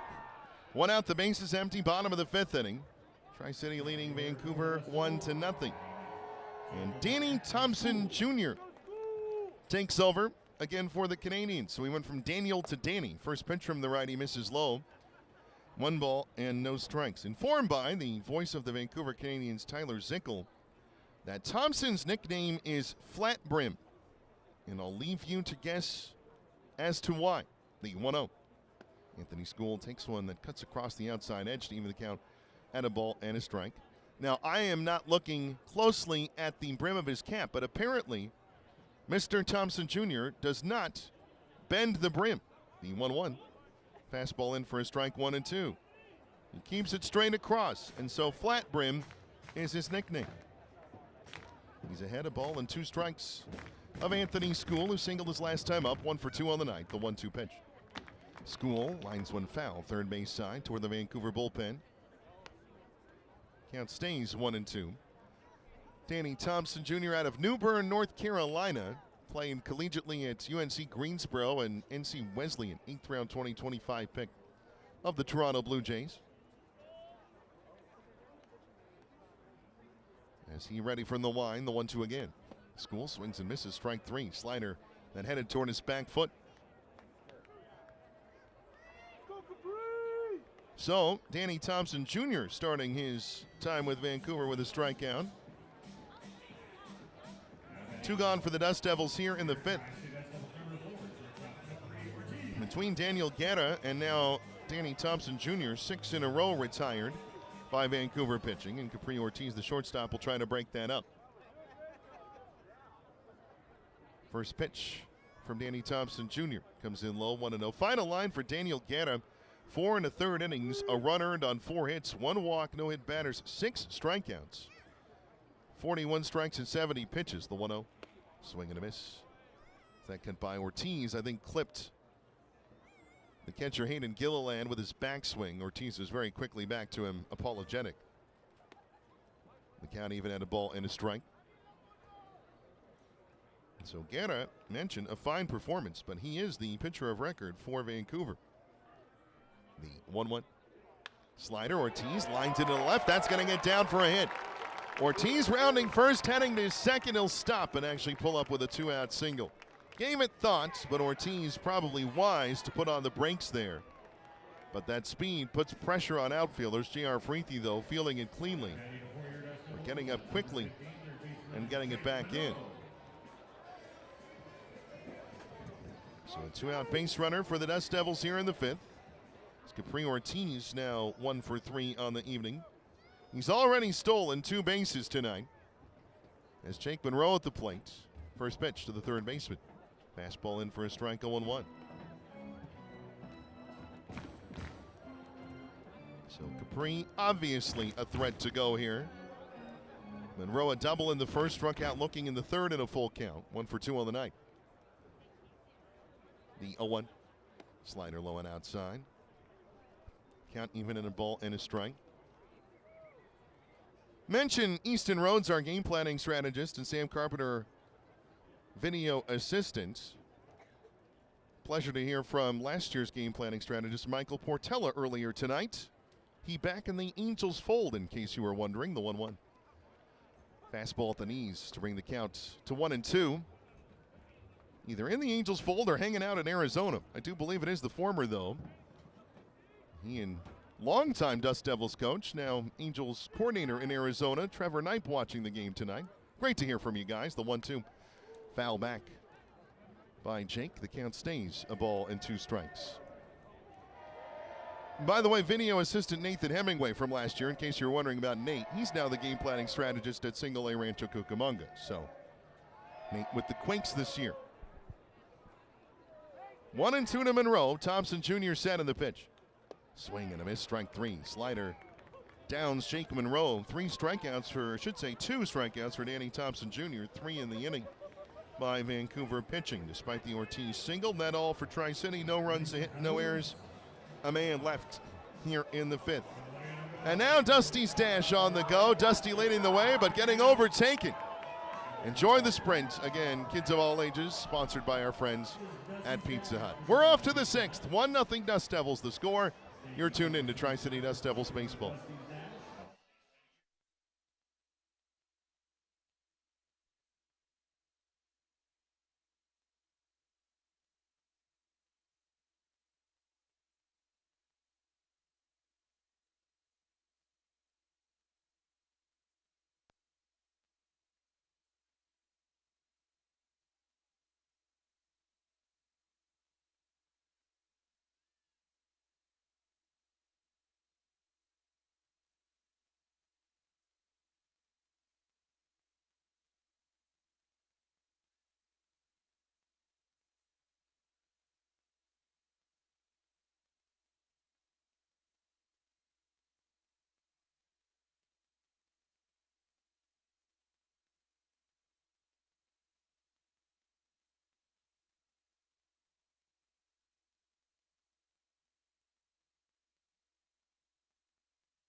We move to the 6th inning now at Giesa Stadium. The Tri-City Dust Devils leading the Vancouver Canadians 1-0, as they have since the 2nd inning.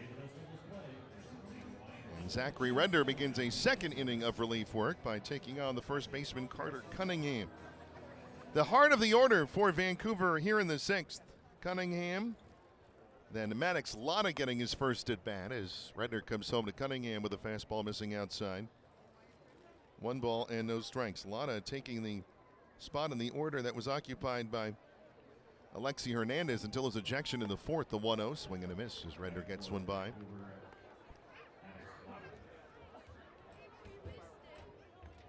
So it'll be Carter Cunningham, then Maddox Lotta, then Brennan Orff here in the 6th. The 1-1 slider inside, 2 balls and a strike.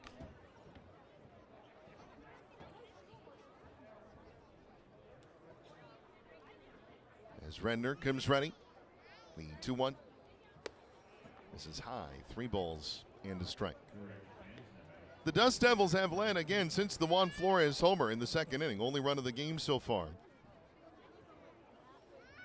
So they've held the lead for 4 innings, but it's a tenuous hold, the 3-1. Cunningham pops it high in the air, third base side. Having a look is Jake Monroe, but it'll end up over the netting and into the first row of seats in the lower boxes near the hot corner on the third base side. The count now full at 3 balls and 2 strikes to the powerful Carter Cunningham. And 6'4", 220 out of Haymarket, Virginia. The payoff. It's there, strike 3. Cunningham looked like he checked his swing, but the pitch called strike 3, and Cunningham is down on strikes. So Redner comes back after falling behind to get the first out of the 6th. Carter Cunningham now 0 for 3 on the evening.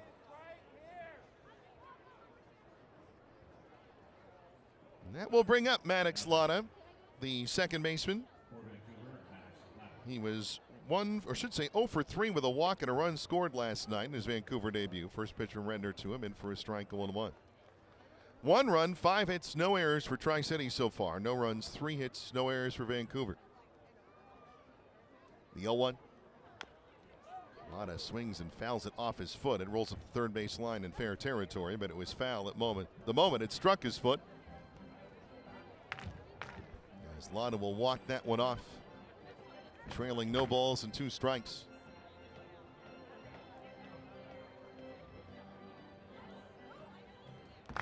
Lotta listed at 5'1", 193 pounds. Undrafted free agent signed by the Blue Jays last summer. The 0-2. Fastball, little looper into right. That'll get over Ryan Nicholson and fall in for a base hit. So Maddox Lotta has his first hit as a Vancouver Canadian. And I believe that one being thrown out of play to the dugouts. Mr. Lotta would like that as a souvenir. Understandably so. So Lotta at first, with 1 out in the 6th. The Canadians have had a runner on in every inning but the first in this game. Tri-City still up 1-0 though, as the first pitch into Brennan Orff, the now right fielder, taken for a strike, 0-1. Started the game in left, but right field is where Alexi Hernandez was, and again he ejected for arguing balls and strikes in the 4th. The 0-1 comes in high, fastball missing, a ball and a strike. We mentioned earlier a word of a great play in Anaheim. Joe Adell taking a home run away from Cal Raleigh of the Seattle Mariners. The Angels leading 1-0 in the 7th at the Big A, trying to even up that series at a game apiece.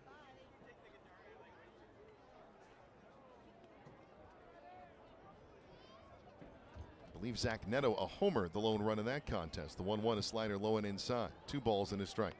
Just doing that from viewing a social media post. So just working in the dark there. But from the picture, I believe that is what happened, and indeed it was. The pitch popped high in the air, third base side, foul out of play. Landing in the general admission seat, still a ball and 2 strikes as all the respective children of the Tri-Cities gathered here at Giesa Stadium tonight, finding their way back to their families after Dusty's dash. Redner set, still a 1-2. Outside, 2 balls and 2 strikes. As Lotta was dancing up and down the line. There is action now in the Tri-City bullpen. I believe it is the right-hander Kyle Roche beginning to loosen down there. Or Roach, beg your pardon. That was another pronouncer we got updated this year. The pitch just inside. 2 balls and 2 strikes. I do believe that is Roach warming up down there. Full count pitch now coming to Brennan Orff. Another guy with some pop. Lotta at first. We'll see if he goes. He does. The pitch fouled straight back. The hit and run on, or Orff trying to protect the runner making his way to second. 1-0 Tri-City here in the 6th. This has been a tight ball game. It was tight yesterday too. Lead flipped 3 different times in the game. As Redner once more sets the 3-2.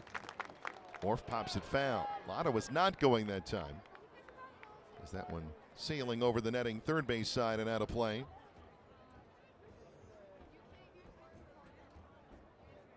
As the rest of the league done for the night. Eugene a 10-4 winner over Hillsborough. They're to 2-0 to start the young year. The Everett Sox even up there set with the Spokane Indians, defeating Spokane 3-2 tonight in Spokane Valley. Another 3-2 pitch on the way here. Instead, a throw over to first. Lotta diving in safely. As this is coming up the 9th pitch of this plate appearance between Redner and Orff. Orff has walked twice tonight. Runner goes, the pitch. Swing and a miss, strike 3. Throw down to second. They've got him. Strike him out, throw him out, double play. Again, Ortiz applying the tag. And the Dust Devil defense coming up big again. Juan Flores catching his second runner of the night, trying to swipe second. The inning is over. No runs, a hit, no errors, and nobody left. We go to the bottom of the 6th. 1-0, Tri-City the score. This is Dust Devils baseball.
Ryan Nicholson to lead things up for the Dust Devils here in the bottom of the 6th inning. Tri-City with a 1-0 lead over Vancouver. Danny Thompson Jr. continuing in relief for the Canadians. First pitch taken low, 1 ball and no strikes. As Thompson, the second pitcher of the night for the Canadians. Tri-City's used 3 so far and a 4th warming up in the pen. The pitch to Nicholson, a fastball catching the lower part of the zone to even the count at a ball and a strike for the Dust Devils. Tyler Bremner, 2nd overall pick, making quite a debut with the 1-1. Nicholson pops it foul, third base side. Out of play, a ball and 2 strikes. Bremner, 3 innings, scoreless, perhaps obviously. A hit, a walk, 6 strikeouts. He'll get no decision tonight, but it was a great performance. The 1-2, missing outside, 2 balls and 2 strikes. Alex Martinez, an inning that was a bit of a rocky ride, but got to a safe destination. And Zachary Redner, 2 scoreless innings. He now the pitcher of record with 2-2. Nicholson lines one deep down the left field line, and it'll land a foot foul. Maybe 2 feet foul. Oh, so close to being either a very long single or perhaps a double. Maybe would have seen if Nicholson wanted to test the throwing arm of J.R. Freethy deep in the left field corner. So Nicholson 0 for 1. He walked his last time up. That was in the 3rd. Had 2 hits last night.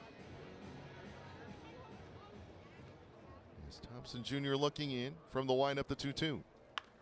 Nicholson a grounder to the right side. Backhanded by Maddox Lotta to his right. His throw to first is in time for the first out of the bottom of the 6th.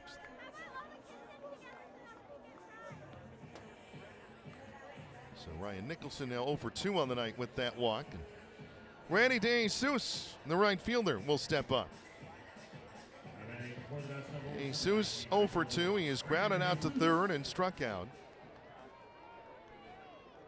1-0 Dust Devils. The base is empty. 1 out, bottom of the 6th. The pitch. Slider weaving its way in. No balls and a strike.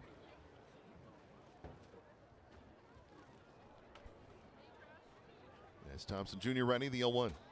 Swing and a miss. 0-2.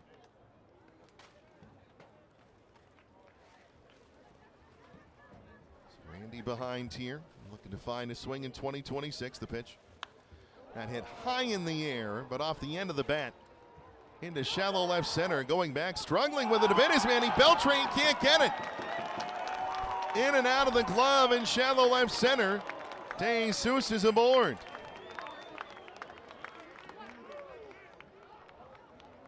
And the E goes up on the board. E6 charged to Beltran as he lost that one in the twilight sky of the Tri-Cities. Not really much of a breeze to speak of, so maybe just got twisted around and turned, unable to get it. So to Jesus at first with 1 out. Here's Juan Flores. Throw over to first. Oh boy, that was close, but in the end the ball ends up out of the glove of the first baseman Carter Cunningham. Believe the call was safe regardless, but Jesus maybe caught leaning just a little there. So he extends a pretty large lead off the first base bag. Thompson Jr. set in this stretch. First pitch now to Flores. It's low, it skips in, bouncing up all the way to the backstop of the third base side. That'll allow Jesus to move up to second. So an error and a wild pitch.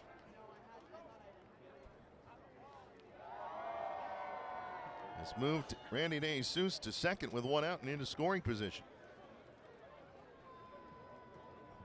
And the Dust Devils take advantage of the Vancouver mistake. The 1-0. Fastball missing high. 2 balls and no strikes.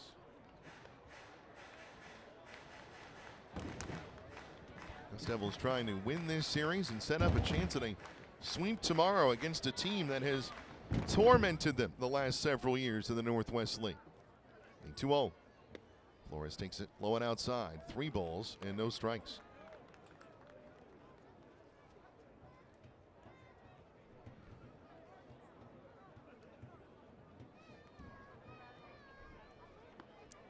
Jesus a decent lead there. Maddox Lotta trying to keep him closer to second. The 3-0. Taken inside corner for a strike. 3-1. So 2 chances, it seems, for the Dust Devils to try to get a second run home. Jorge Ruiz on deck for Tri-City. The 3-1 pitch. Outside, ball 4. Thompson Jr. misses with a slider.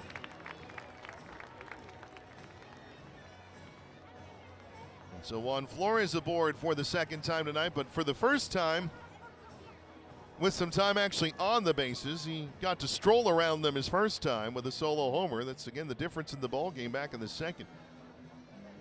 Now pitching coach Eric Yardley of the Vancouver Canadians out to the mound. We mentioned it last night. We'll mention it again. He's a Richland native. Told a good crowd here this weekend for Eric Yardley. A former Bomber. I guess always one really. Out to have a word with Danny Thompson Jr. and now making his way back to the dugout. Not really stalling for time to let somebody get loose. There are a bunch of guys starting to loosen down in the bullpen, but none of them threatening to throw just yet. This is Thompson Jr.'s inning here.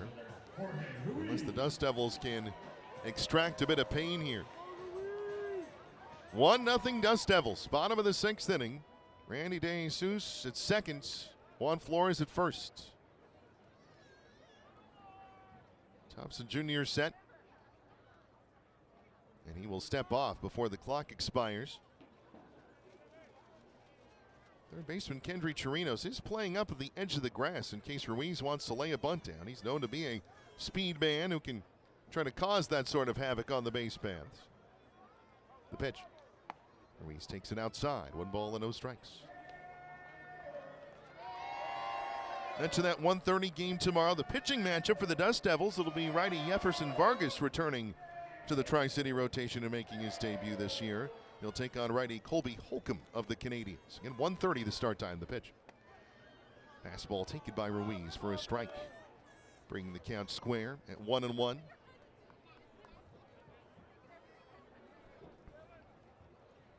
Ended up in a multiple pitchers duel tonight here in Pasco through 5 1/3. The 1-1.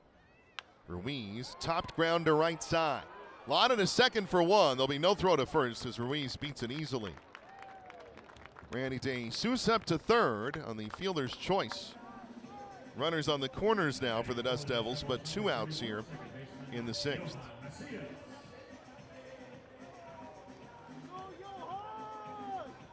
Johan Macias will come up.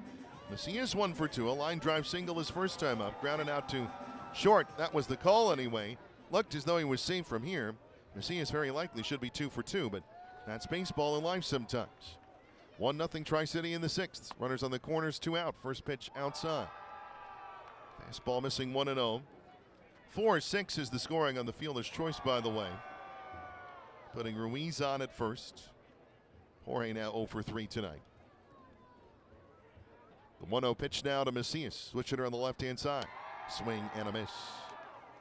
As that curved in on the hands to bring it even at a ball and a strike. Caleb Bartolero, designated hitter on deck for the Dust Devils, the 9-man in the order. Thompson Jr. ready, the 1-1. Macias, fly ball down the left field line, slicing toward the Vancouver bullpen. It will land between the mound and the plates down there, foul, and bounce into what's left of the grassy berm over on the left field side. There's still a decent amount of room for kids to run around, play some catch. Just not as much as there was. 1-2 now, the count to Johan Macias. They could use that single they got in the second. The 1-2. Macias, hard grounder on 2 ops to short. Manny Beltran grabs it, races to second, and he'll get in before the slide of Jorge Ruiz. And that ends the inning. So the Dust Devils are turned away here in the bottom of the 6th as the 6 unassisted force out ends the inning.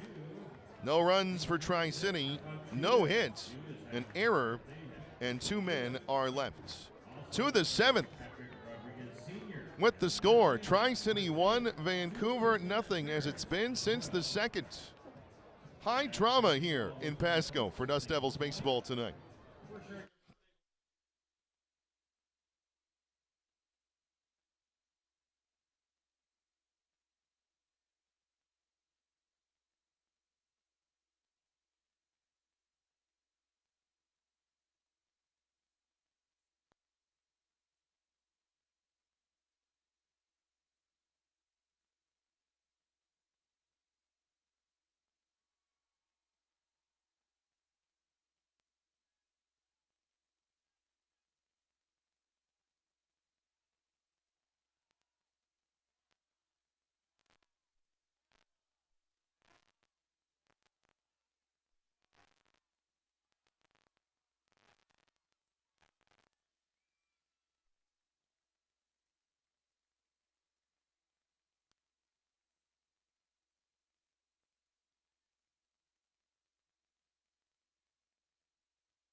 Right-hander Kyle Roche takes over for the Tri-City Dust Devils. And again, I said it. It is, in fact, Kyle Roche on the mound. Like Papa, the band. Like the insect, if you prefer. And he takes over here to begin the 7th inning. Tri-City leading 1-0. And Kendry Chirinos, third baseman at the plate. First pitch for the man from Braintree, Massachusetts, inside. 1 ball and no strikes. Kyle coming up late in the year last year for the Dust Devils. The 1-0 comes in. Fastball again. This time a strike. 1-1. Kendry Chirinos, Hayden Gilliland, and Manny Beltre. The 6, 7, 8 for Jose Mayorga's Canadians here in the 7th. The 1-1 breaking ball. Beautiful curve. Chirinos coming up empty, 1-2.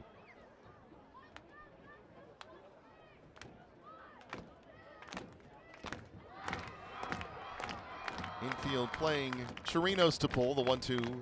Another curve. It's there. Strike 3. Chirinos now 0 for 2. The 2 outs, both strikeouts looking. That time the off-speed stuff.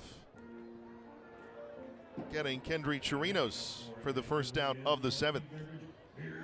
That'll bring Hayden Gilliland, the catcher, up to the plate. It is the 7th inning. This means one more beer batter opportunity. He has struck out twice. First pitch from Roche. Breaking ball missing low, 1-0, and again it is Roche. I'm going to be fighting that all year as long as Kyle's here. But we did this year get everybody, when we got their headshots, kind of a car wash of sorts, and they had to come to me and say their name into the microphone. We want to get people's names right, the 1-0. Fastball outside, 2 balls and no strikes.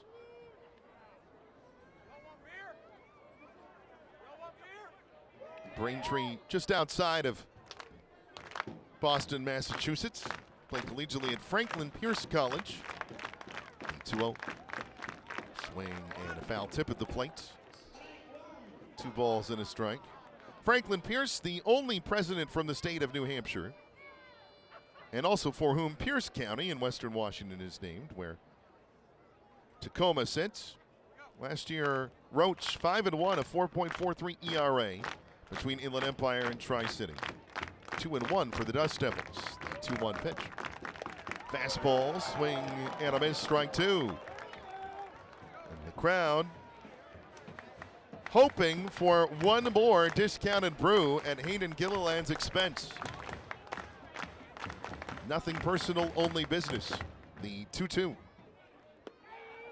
Lays off a pitch coming in low, and the count full 3-2. The crowd booing simply because it wasn't strike 3, but it was clearly low.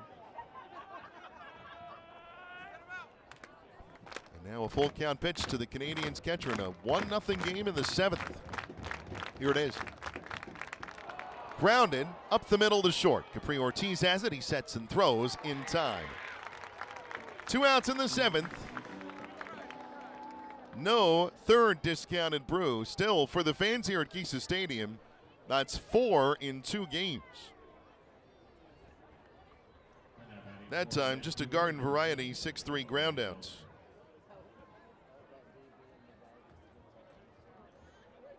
And up to the plate now is the shortstop Manny Beltre. Tri-City 1, Vancouver nothing. The base is empty. 2 gone in the 7th. First pitch from Roach. Misses, 1 ball and no strikes.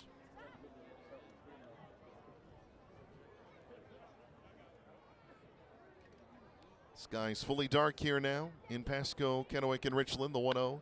Beltre high in the air to left. Going back, Jorge Ruiz shy of the warning track. He makes the catch. And the inning is over. Cooler night in April. That ball's caught. Perhaps June or July, maybe not. But it is April. And so the inning is over. Kyle Roach, a 1-2-3. Top of the 7th. Time for us to stretch here at Geisa Stadium. We've gotten there with a little bit of speed. That's because the score remains. The Dust Devils 1, the Canadians nothing, and this remains Dust Devils baseball.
The fans have limbered up.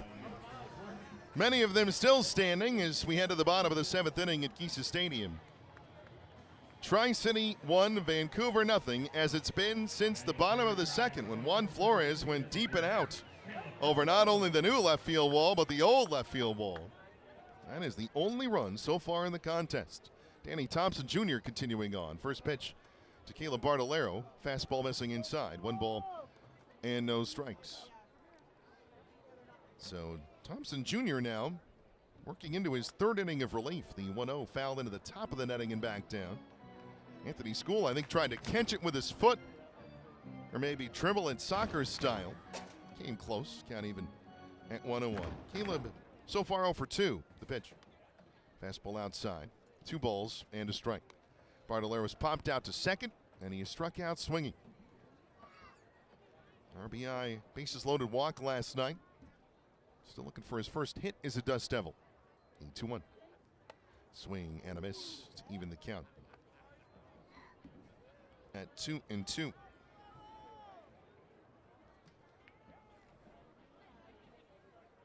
Thompson Jr. from the wind. The pitch. Breaking ball foul away. Bartolero a late swing, but getting a piece to stay alive. Up into the very top row of the reserve seating section on the first base side. So a souvenir there. Infield and outfield pretty straight away against the DH. The pitch. Fastball outside, and the count full now. 3-2. Bartolero, Anthony School waiting on deck. Capri Ortiz in the hole. 9-1-2 for Dan Billardello's Dust Devils. Here in the bottom of the 7th. The payoff. Swing and a miss, strike 3. Thompson Jr. rocking a fastball by.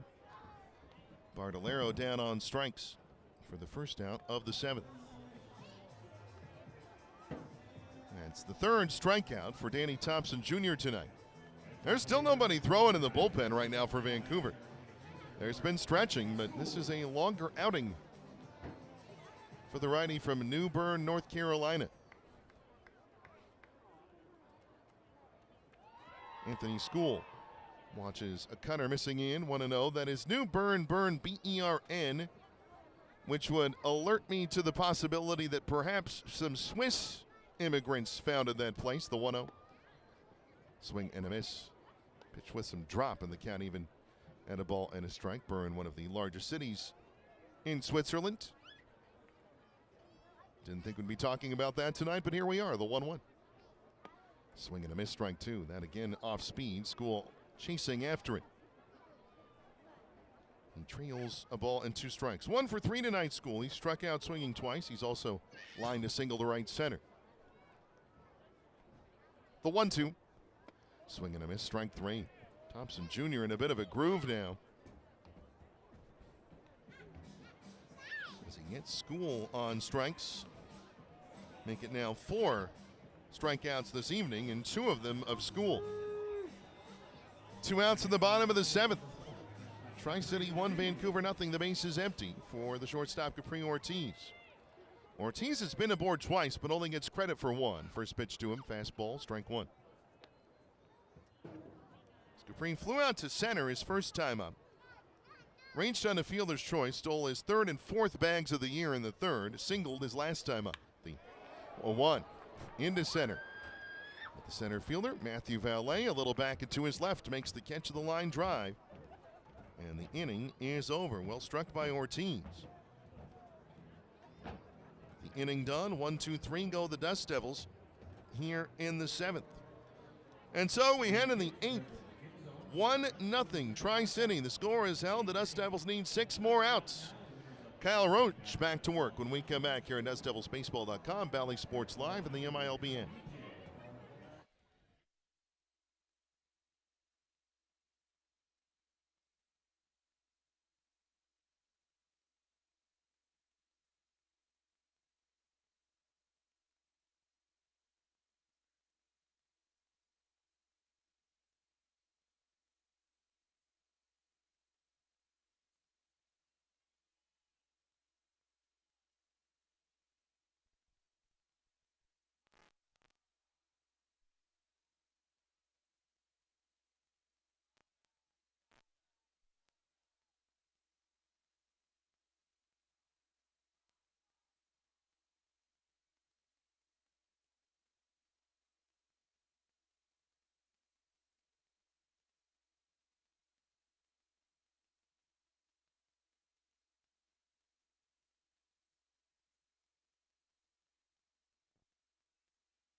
Canadians in good spirits here at Geesa Stadium. Tri-City leading Vancouver 1-0 as we head to the 8th inning. And Kyle Roach ready to go, ready to take on the center fielder Matthew Valet. 9-1-2 for Vancouver in the 8th in their red and white Canadians jerseys, gray road pants. Tri-City in their special 25th season jerseys, navy with beige pinstripes. First pitch from Roach, fastball outer half for a strike, 0-1. Tri-City across the front, the 25th season cap as well. Navy, Dusty the Dust Devil, or sorry, the TC on the front, beg your pardon. And the beige brim, the 0-1 in there again, 0-2. Valet a single through the hole on the right side of the infield in the 5th his last time up. He's also struck out swinging, 1 for 2. The pitch. Shot down the left field line, fair ball inside the line, heading for the left field corner. Valet rounding first, heading for second. He'll get there without a throw. It's a leadoff double for the 9-man of the Vancouver order to start the 8th.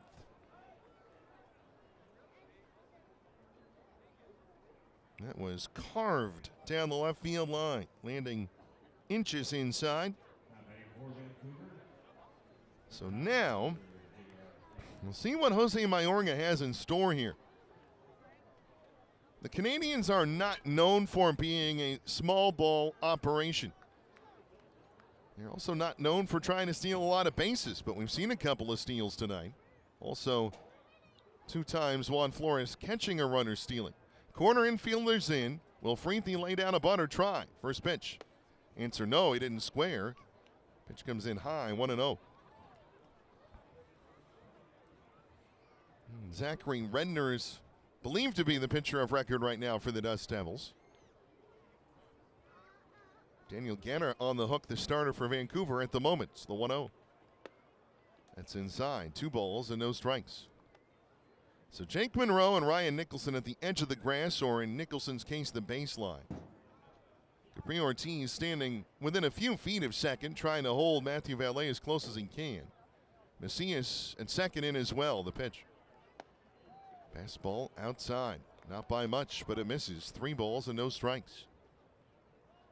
We do have a palindrome of a scoreboard at the moment. 1 run, 5 hits, no errors for Tri-City. No runs, 5 hits, 1 error for Vancouver. Lay him out one side or the other in the repeats. The 3-0. That's outside, a 4-pitch walk. So a double and a walk. 2 on, nobody out. And Arjun Namala, a man who has already done significant damage this season, coming to the plate. Manager Dan Bilardello coming out to the mound. There's nobody warming in the bullpen, though, so this is an informational and encouragement meeting. Not only for Kyle Roach, but also the entire infield. Bilardello wanting everybody to be on the same page in this 1-0 ball game in the 8th, but Vancouver with a big threat now. First and second, nobody out, and their power bats coming to the plate. Again, Namala in the season opener last night. A solo homer in the first, a bases clearing double in the middle of the game. The 5th inning it was. He drove in 4. He scored 3 times.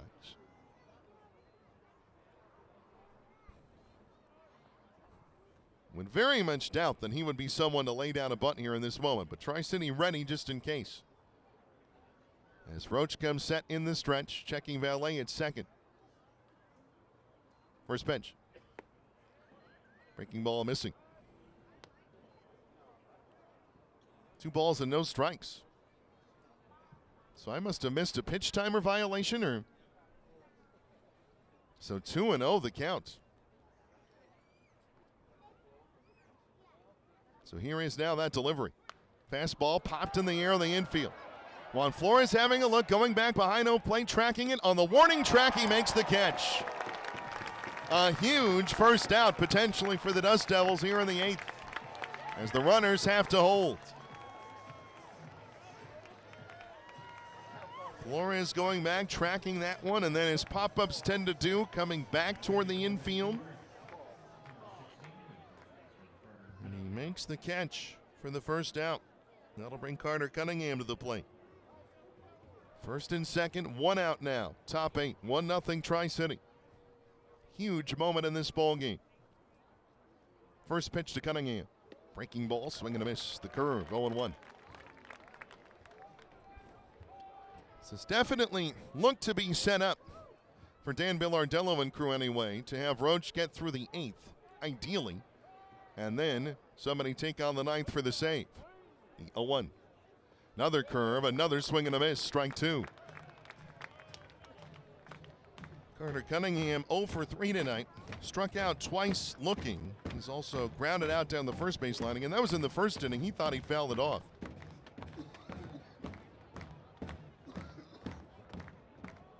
As Cunningham steps out.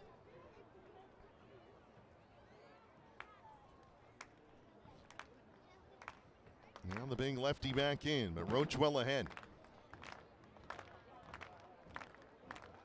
The 0-2. Outside. Trying to get him to chase something moving away, and Cunningham declined.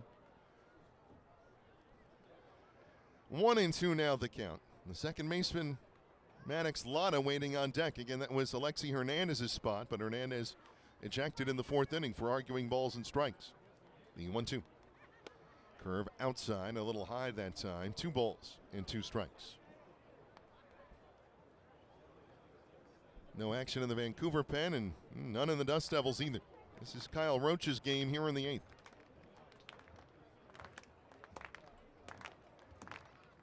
As he settles in the stretch. The 2-2. Lined, caught by Macias. To his left for the second out.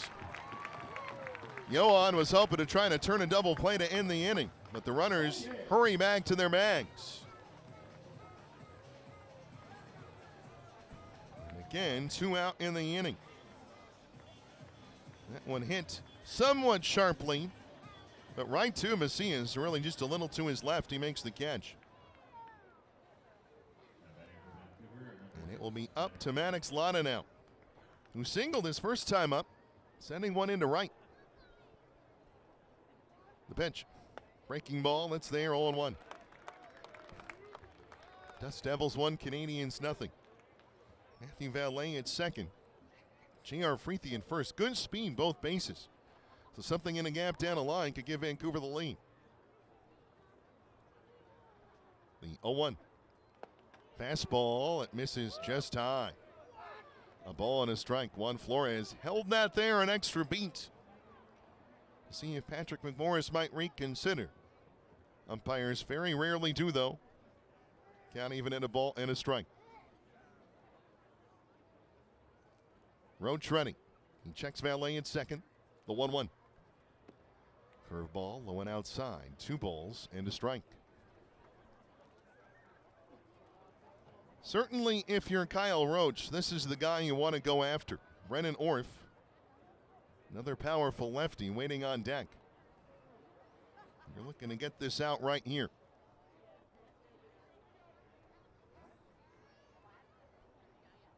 Kyle ready and the 2-1. Fastball, it misses. Did he offer? No. 3 balls and a strike. Capri Ortiz with his arms extended, wondering how it wasn't just a called strike if he didn't go. And the zone at the plate has been a matter of some controversy tonight. In baseball, it kind of always is. 3-1 to Lotta the pitch. It's inside, ball 4. And the bases are loaded for Vancouver here in the top of the 8th.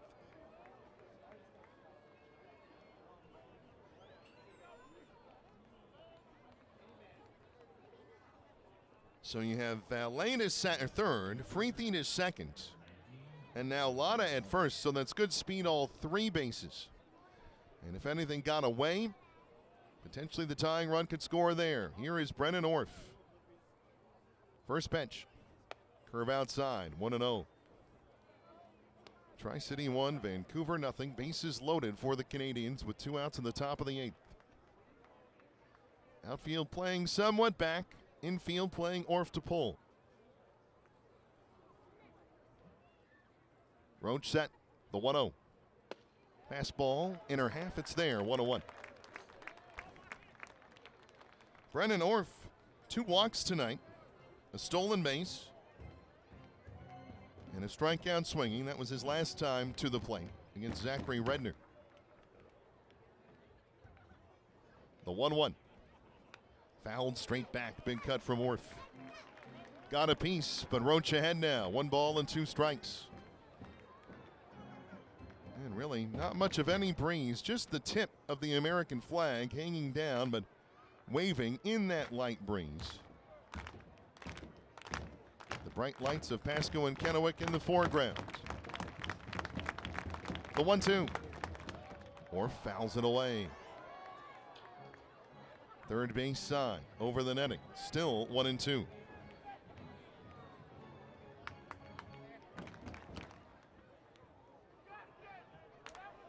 In the bottom of the 8th for Tri-City, it'll be Monroe, Nicholson, and DeJesus, the 3-4-5. The 1-2. Swing and a miss, strike 3. Roach gets Orff with a curveball, and Kyle gets into trouble, and he gets out of it. Vancouver leaves the bases loaded for the 2nd time tonight. Big pitch from Kyle Roach, the inning over. No runs, 1 hit, no errors, 3 are left. Vancouver has left 8 on base tonight. We go to the bottom of the 8th inning. It is still Tri-City 1, Vancouver nothing, and this is still Dust Devils baseball.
We move to the bottom of the 8th inning.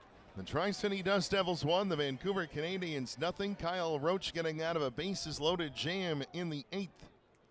And Jake Monroe taking on Danny Thompson Jr., who has continued on as the piggyback. After starter Daniel Gatter went 4 1/3. He's gone the rest of the way, though there is action in the Canadians' bullpen. First pitch to second pitch to Monroe, pulled sharply foul up the third base side toward that Vancouver pen, and so the count even at a ball and a strike. Monroe doubled in his first at bat. 1-hop liner off the fence down the left field line. He has struck out looking and swinging since the pitch.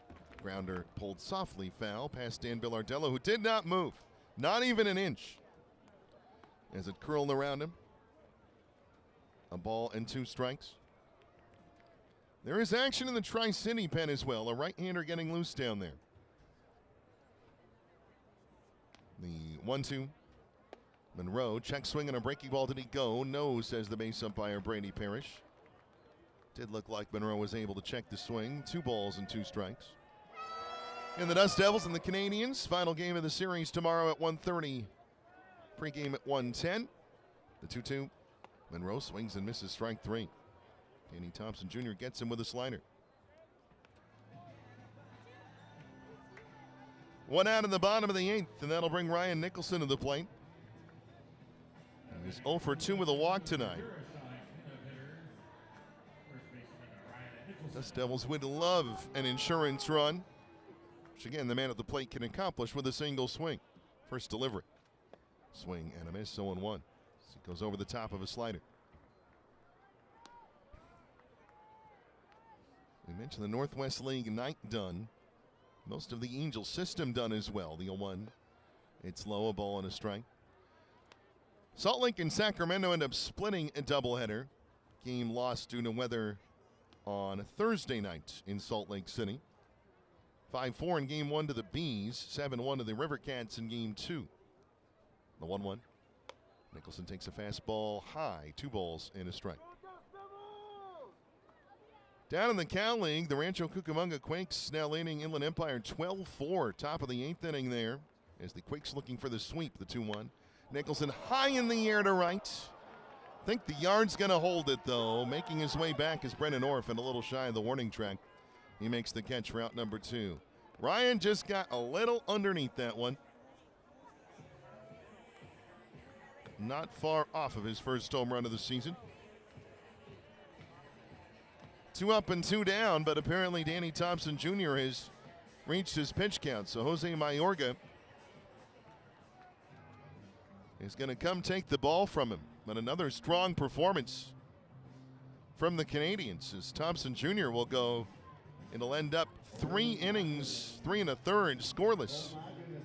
And he will hand it off to a right-hander coming in. So we'll take a break with 2 outs and the bases empty in the bottom of the 8th inning. The score, Tri-City 1, Vancouver nothing. Thanks again for checking out Tri-City Dust Devils baseball tonight.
Right-hander Jonathan Todd takes over for the Vancouver Canadians. Guy who spent a little bit of time in the Northwest League.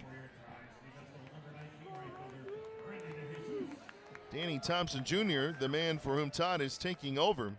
3 1/3, no runs, a hit, 1 walk, 5 strikeouts. Really good work from Thompson Jr. and Randy DeJesus taking off-speed pitch, missing inside from Todd. 1 ball and no strikes. For Thompson Jr., 56 pitches, 37 strikes. And I think doing basically what Jose Mayorga exactly had asked of it.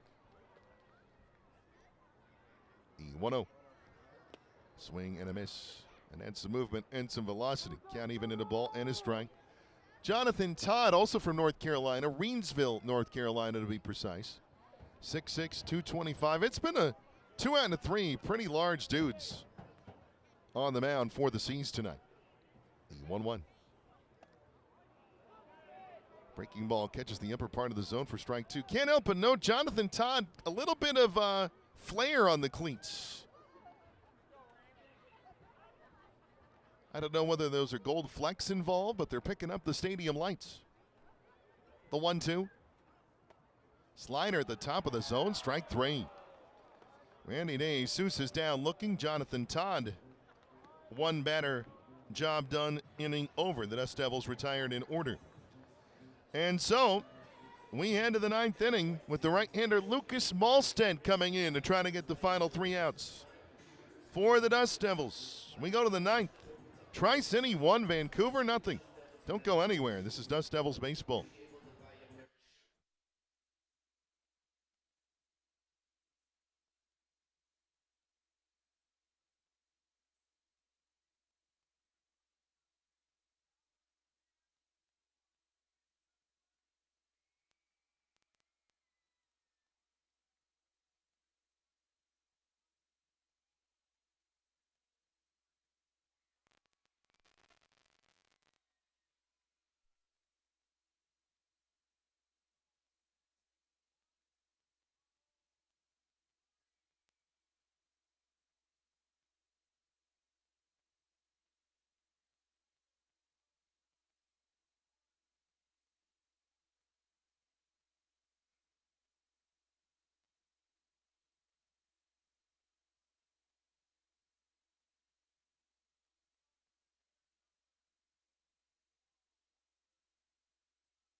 To the ninth inning now at Geesa Stadium. Tri-City 1, Vancouver nothing the score. And the side-winding righty Lucas Malstedt into the game for the Tri-City Dust Devils, making his professional debut, trying to grab the final 3 outs of this contest. As Tyler Bremner, his pro debut, 3 innings, scoreless. A combination of 4 pitchers so far, scoreless for the Dust Devils. Malstedt trying to be the 5th and final to finish this 1-0 game. Lucas listed at 6'3", 180 pounds. And again, bit of a, not quite submarine delivery, but certainly to the side.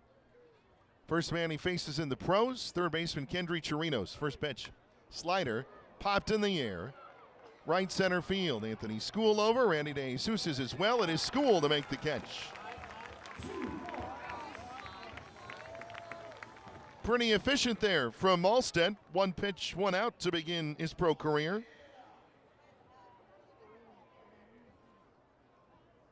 And so Malstedt on the board. 1-0 Dust Devils, bases empty. Top of the 9th. And with 1 out, Hayden Gilliland, the catcher, steps in. First pitch to the lefty. Fastball, inner half, just missing. 1 ball and no strikes. Gilliland was the King Beverage beer batter tonight, struck out twice. So fans profiting at his expense, the 1-0. Slider, really more a sweeper, whipping in for strike 1. Juan Flores, the man behind home plate, solo homer in the bottom of the 2nd inning. That has stood so far as the only run in the game. The 1-1. Another slider. Gilliland scoops it foul. Very close to Tyler Zickel over there. In the visiting radio booth to our left. He was completely unfazed. Did not even flinch an inch. We had one come in last year. The 1-2.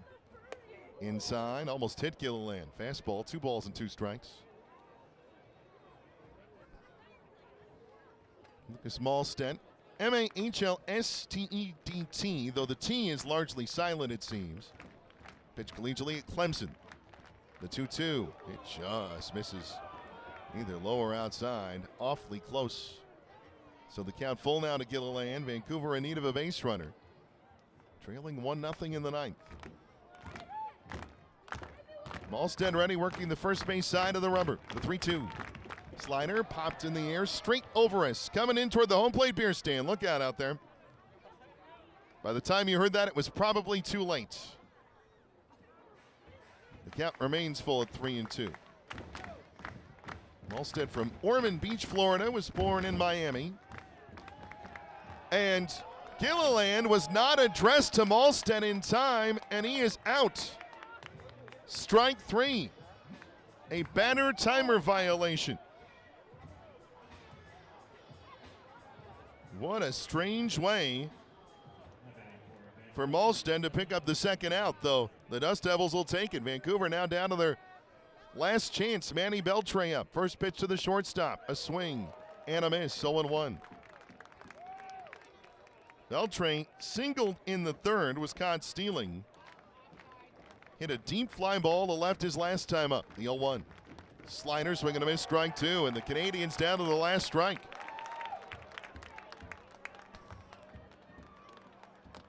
Believe a crowd of nearly 2,000. Hoping to see the Dust Devils get it across the line. The 0-2. Slider fouled off the end of the bat. Beltre keeps it going for 1 more pitch. Malstedt looking for his first save in his first pro outing. The 0-2. Slider. Beltre lays off it this time. It misses outside. 1 ball and 2 strikes. Infield playing Beltre to pull. The outfield is too slightly. Jorge Ruiz pretty deep in left, remembering the last at bat. The 1-2. In on the hands, fouled away down the 3rd base line. Toward the end of the Vancouver dugout, actually. I think Beltre actually either in need of a new bat or some piece of equipment. It is indeed a new bat that he has need of.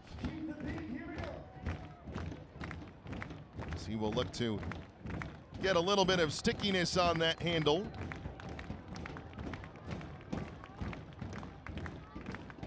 They have sprays and things to apply. Some folks like the regular old pine tar. Beltre now with a new bat heading back to home plate. Maybe just trying to throw Lucas Malstedt's rhythm off a little bit, though he certainly was showing as though that bat had broken somehow. Again, 1-2 the count. 1-0 Dust Devils. 2 outs, top of the 9th inning. The pitch.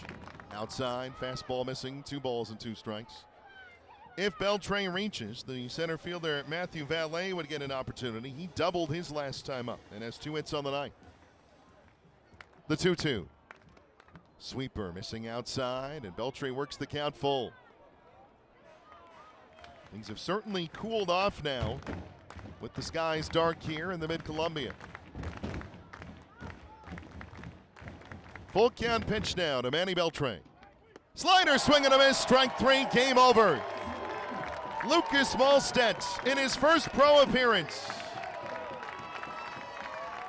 3 outs and a save, and the Dust Devils defeat the Vancouver Canadians tonight by a final score of 1-0. Tri-City 2-0. They win the series. An opportunity for a 3-game sweep of the Canadians comes on an Easter Sunday afternoon tomorrow here in Pasco. Post-game fireworks on the way. A crowd of nearly 2,000 saw this one. And again, Tri-City wins it by a score of 1-0. A 5-man combined shutout getting it done for the Dust Devils tonight. We will come back with a post-game show. We'll get to the final totals, recap the game, have a look at the scoreboards, and tomorrow too, as again the final this evening here in Pasco. Tri-City 1, Vancouver 0, and the post-game show is next.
the minimum number of runs required to have a game conclude here tonight at Geisa Stadium. And it was Tri-City coming up with the only run of the game on a solo blast by Juan Flores in the bottom of the second inning, and it held up the rest of the way. A 5-man combined shutout, and Tri-City defeats Vancouver by a score of 1-0 tonight to clinch the series win and give themselves a chance at an opening series sweep here in 2026. Again, this is the post-game show. Thank you to the great Steve Shannon for voicing our billboards, if you will, pre and post. And time to give you the final totals for tonight's contests. For the Tri-City Dust Devils, 1 run, 5 hits, no errors, 7 runners left on base. For the Vancouver Canadians, no runs, 5 hits, 1 error, 8 men are left on. Zachary Redner, in his Dust Devils debut, gets the victory for Tri-City. 2 innings of scoreless relief with 4 strikeouts, and he was the pitcher of record when the game became official. It doesn't always have to be the pitcher who gets the game to official status, but it most often is. And it certainly is Redner tonight. He 1-0 on the year. Daniel Guerra gets the loss, the starter for Vancouver, as he's the man who gave up the homer to Juan Flores. That is what we call in this business a tough luck loss for a starting pitcher. As Guerra, 4 1/3, a run on 4 hits. He walked 1, struck out 6. 70 pitches, 41 strikes. Really pitched pretty well. But he left one for Juan Flores to send 409 feet over the wall in left. And so as a result, he gets the loss, falling to 0-1. Lucas Malsten in his professional debut gets the last 3 outs, 2 of them by strikeout, 1 of them a batter timer violation, the last one the more traditional swinging strikeout to end the game. He'll take it any way he can as he gets his first career save in his first ever professional appearance. As this game concluding in 2 hours and 32 minutes tonight. So it started at 6:33, ended at 9:05. And at first pitch, it was 66 degrees. The official attendance was 1,988 this evening. 1988 is the official attendance. In case you were wondering, Shane Kelly, our scorekeeper tonight. And thus the scorecard is filled in. Tri-City defeats Vancouver 1-0 tonight. We'll take one last break. When we come back, it'll be a quick recap, a look at the scoreboards, and a tee-up of tomorrow afternoon's Easter with the Dust Devils. That on the way as the Dust Devils post-game show continues right after this.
They are once more happy blues tonight for the Tri-City Dust Devils, who defeat the Vancouver Canadians 1-0 to clinch a series win to open the 2026 season.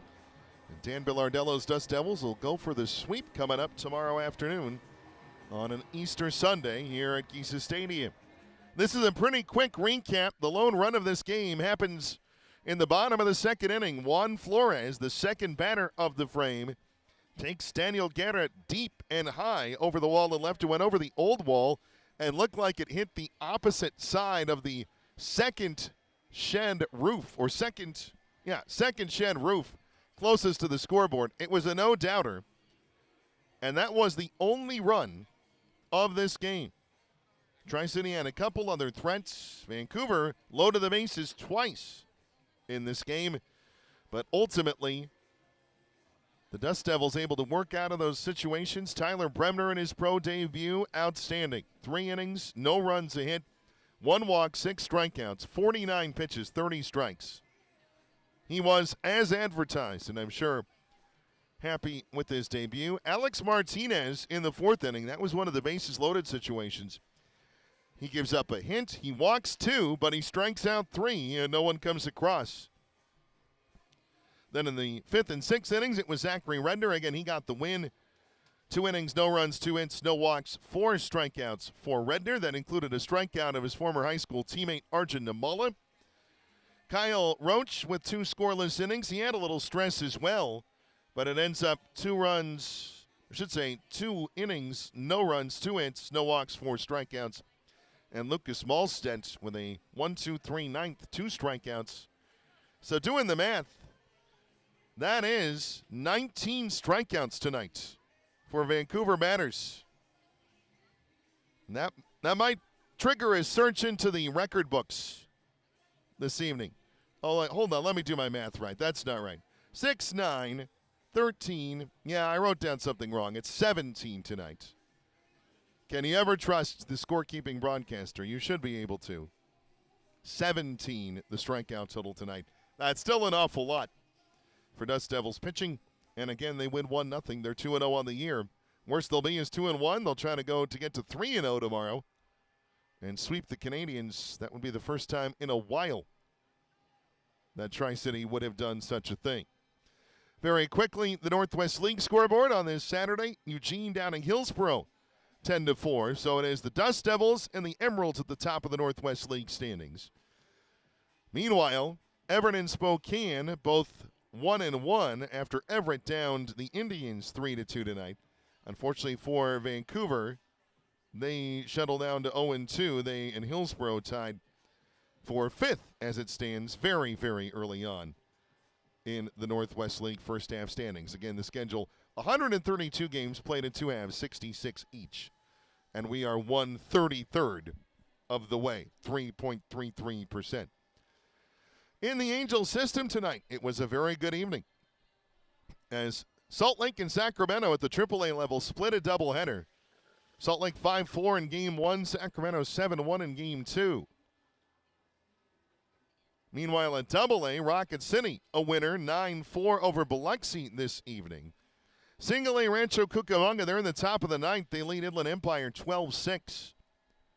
So an opportunity for the Angels minor league system to go 4 for 5 tonight if Rancho can get that across the line.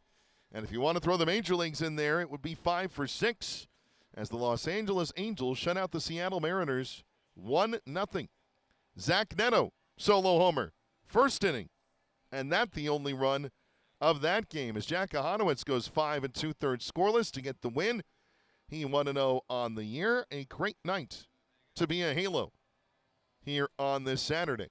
And again, if the Quakes get it across the line, 5 for 6, the Angels would be on the Saturday. Usually we mention the scores of note and the potential pitchers of note. As having a look at things, Trevor McGill for the Brewers, his second save. As Milwaukee defeating Kansas City 5-2 in the first game of a doubleheader. Quickly paging through, Adrian Morejon getting the win as the Padres defeat the Red Sox 3-2 in Boston. David Bednar, Dust Devil alum, his 4th save. As the Yankees defeat the Marlins 9-7 in the Bronx today. And that looks to be it for Dust Devil alums involved in pitching decisions today. And so with that, we'll turn you to tomorrow. Again, Tri-City going for the sweep. Vancouver looking to salvage a game of the 3-game set. Pre-game show will begin at 1:10 where you're listening to this. It'll be Jefferson Vargas for Tri-City, Colby Holcomb for Vancouver. We hope you'll join us for that one, and thank you for joining us tonight. The final score at Gisa Stadium, Tri-City 1, Vancouver 0. Until tomorrow afternoon, this has been Dust Devils Baseball. Good night from Pasco, Kennewick, and Richland.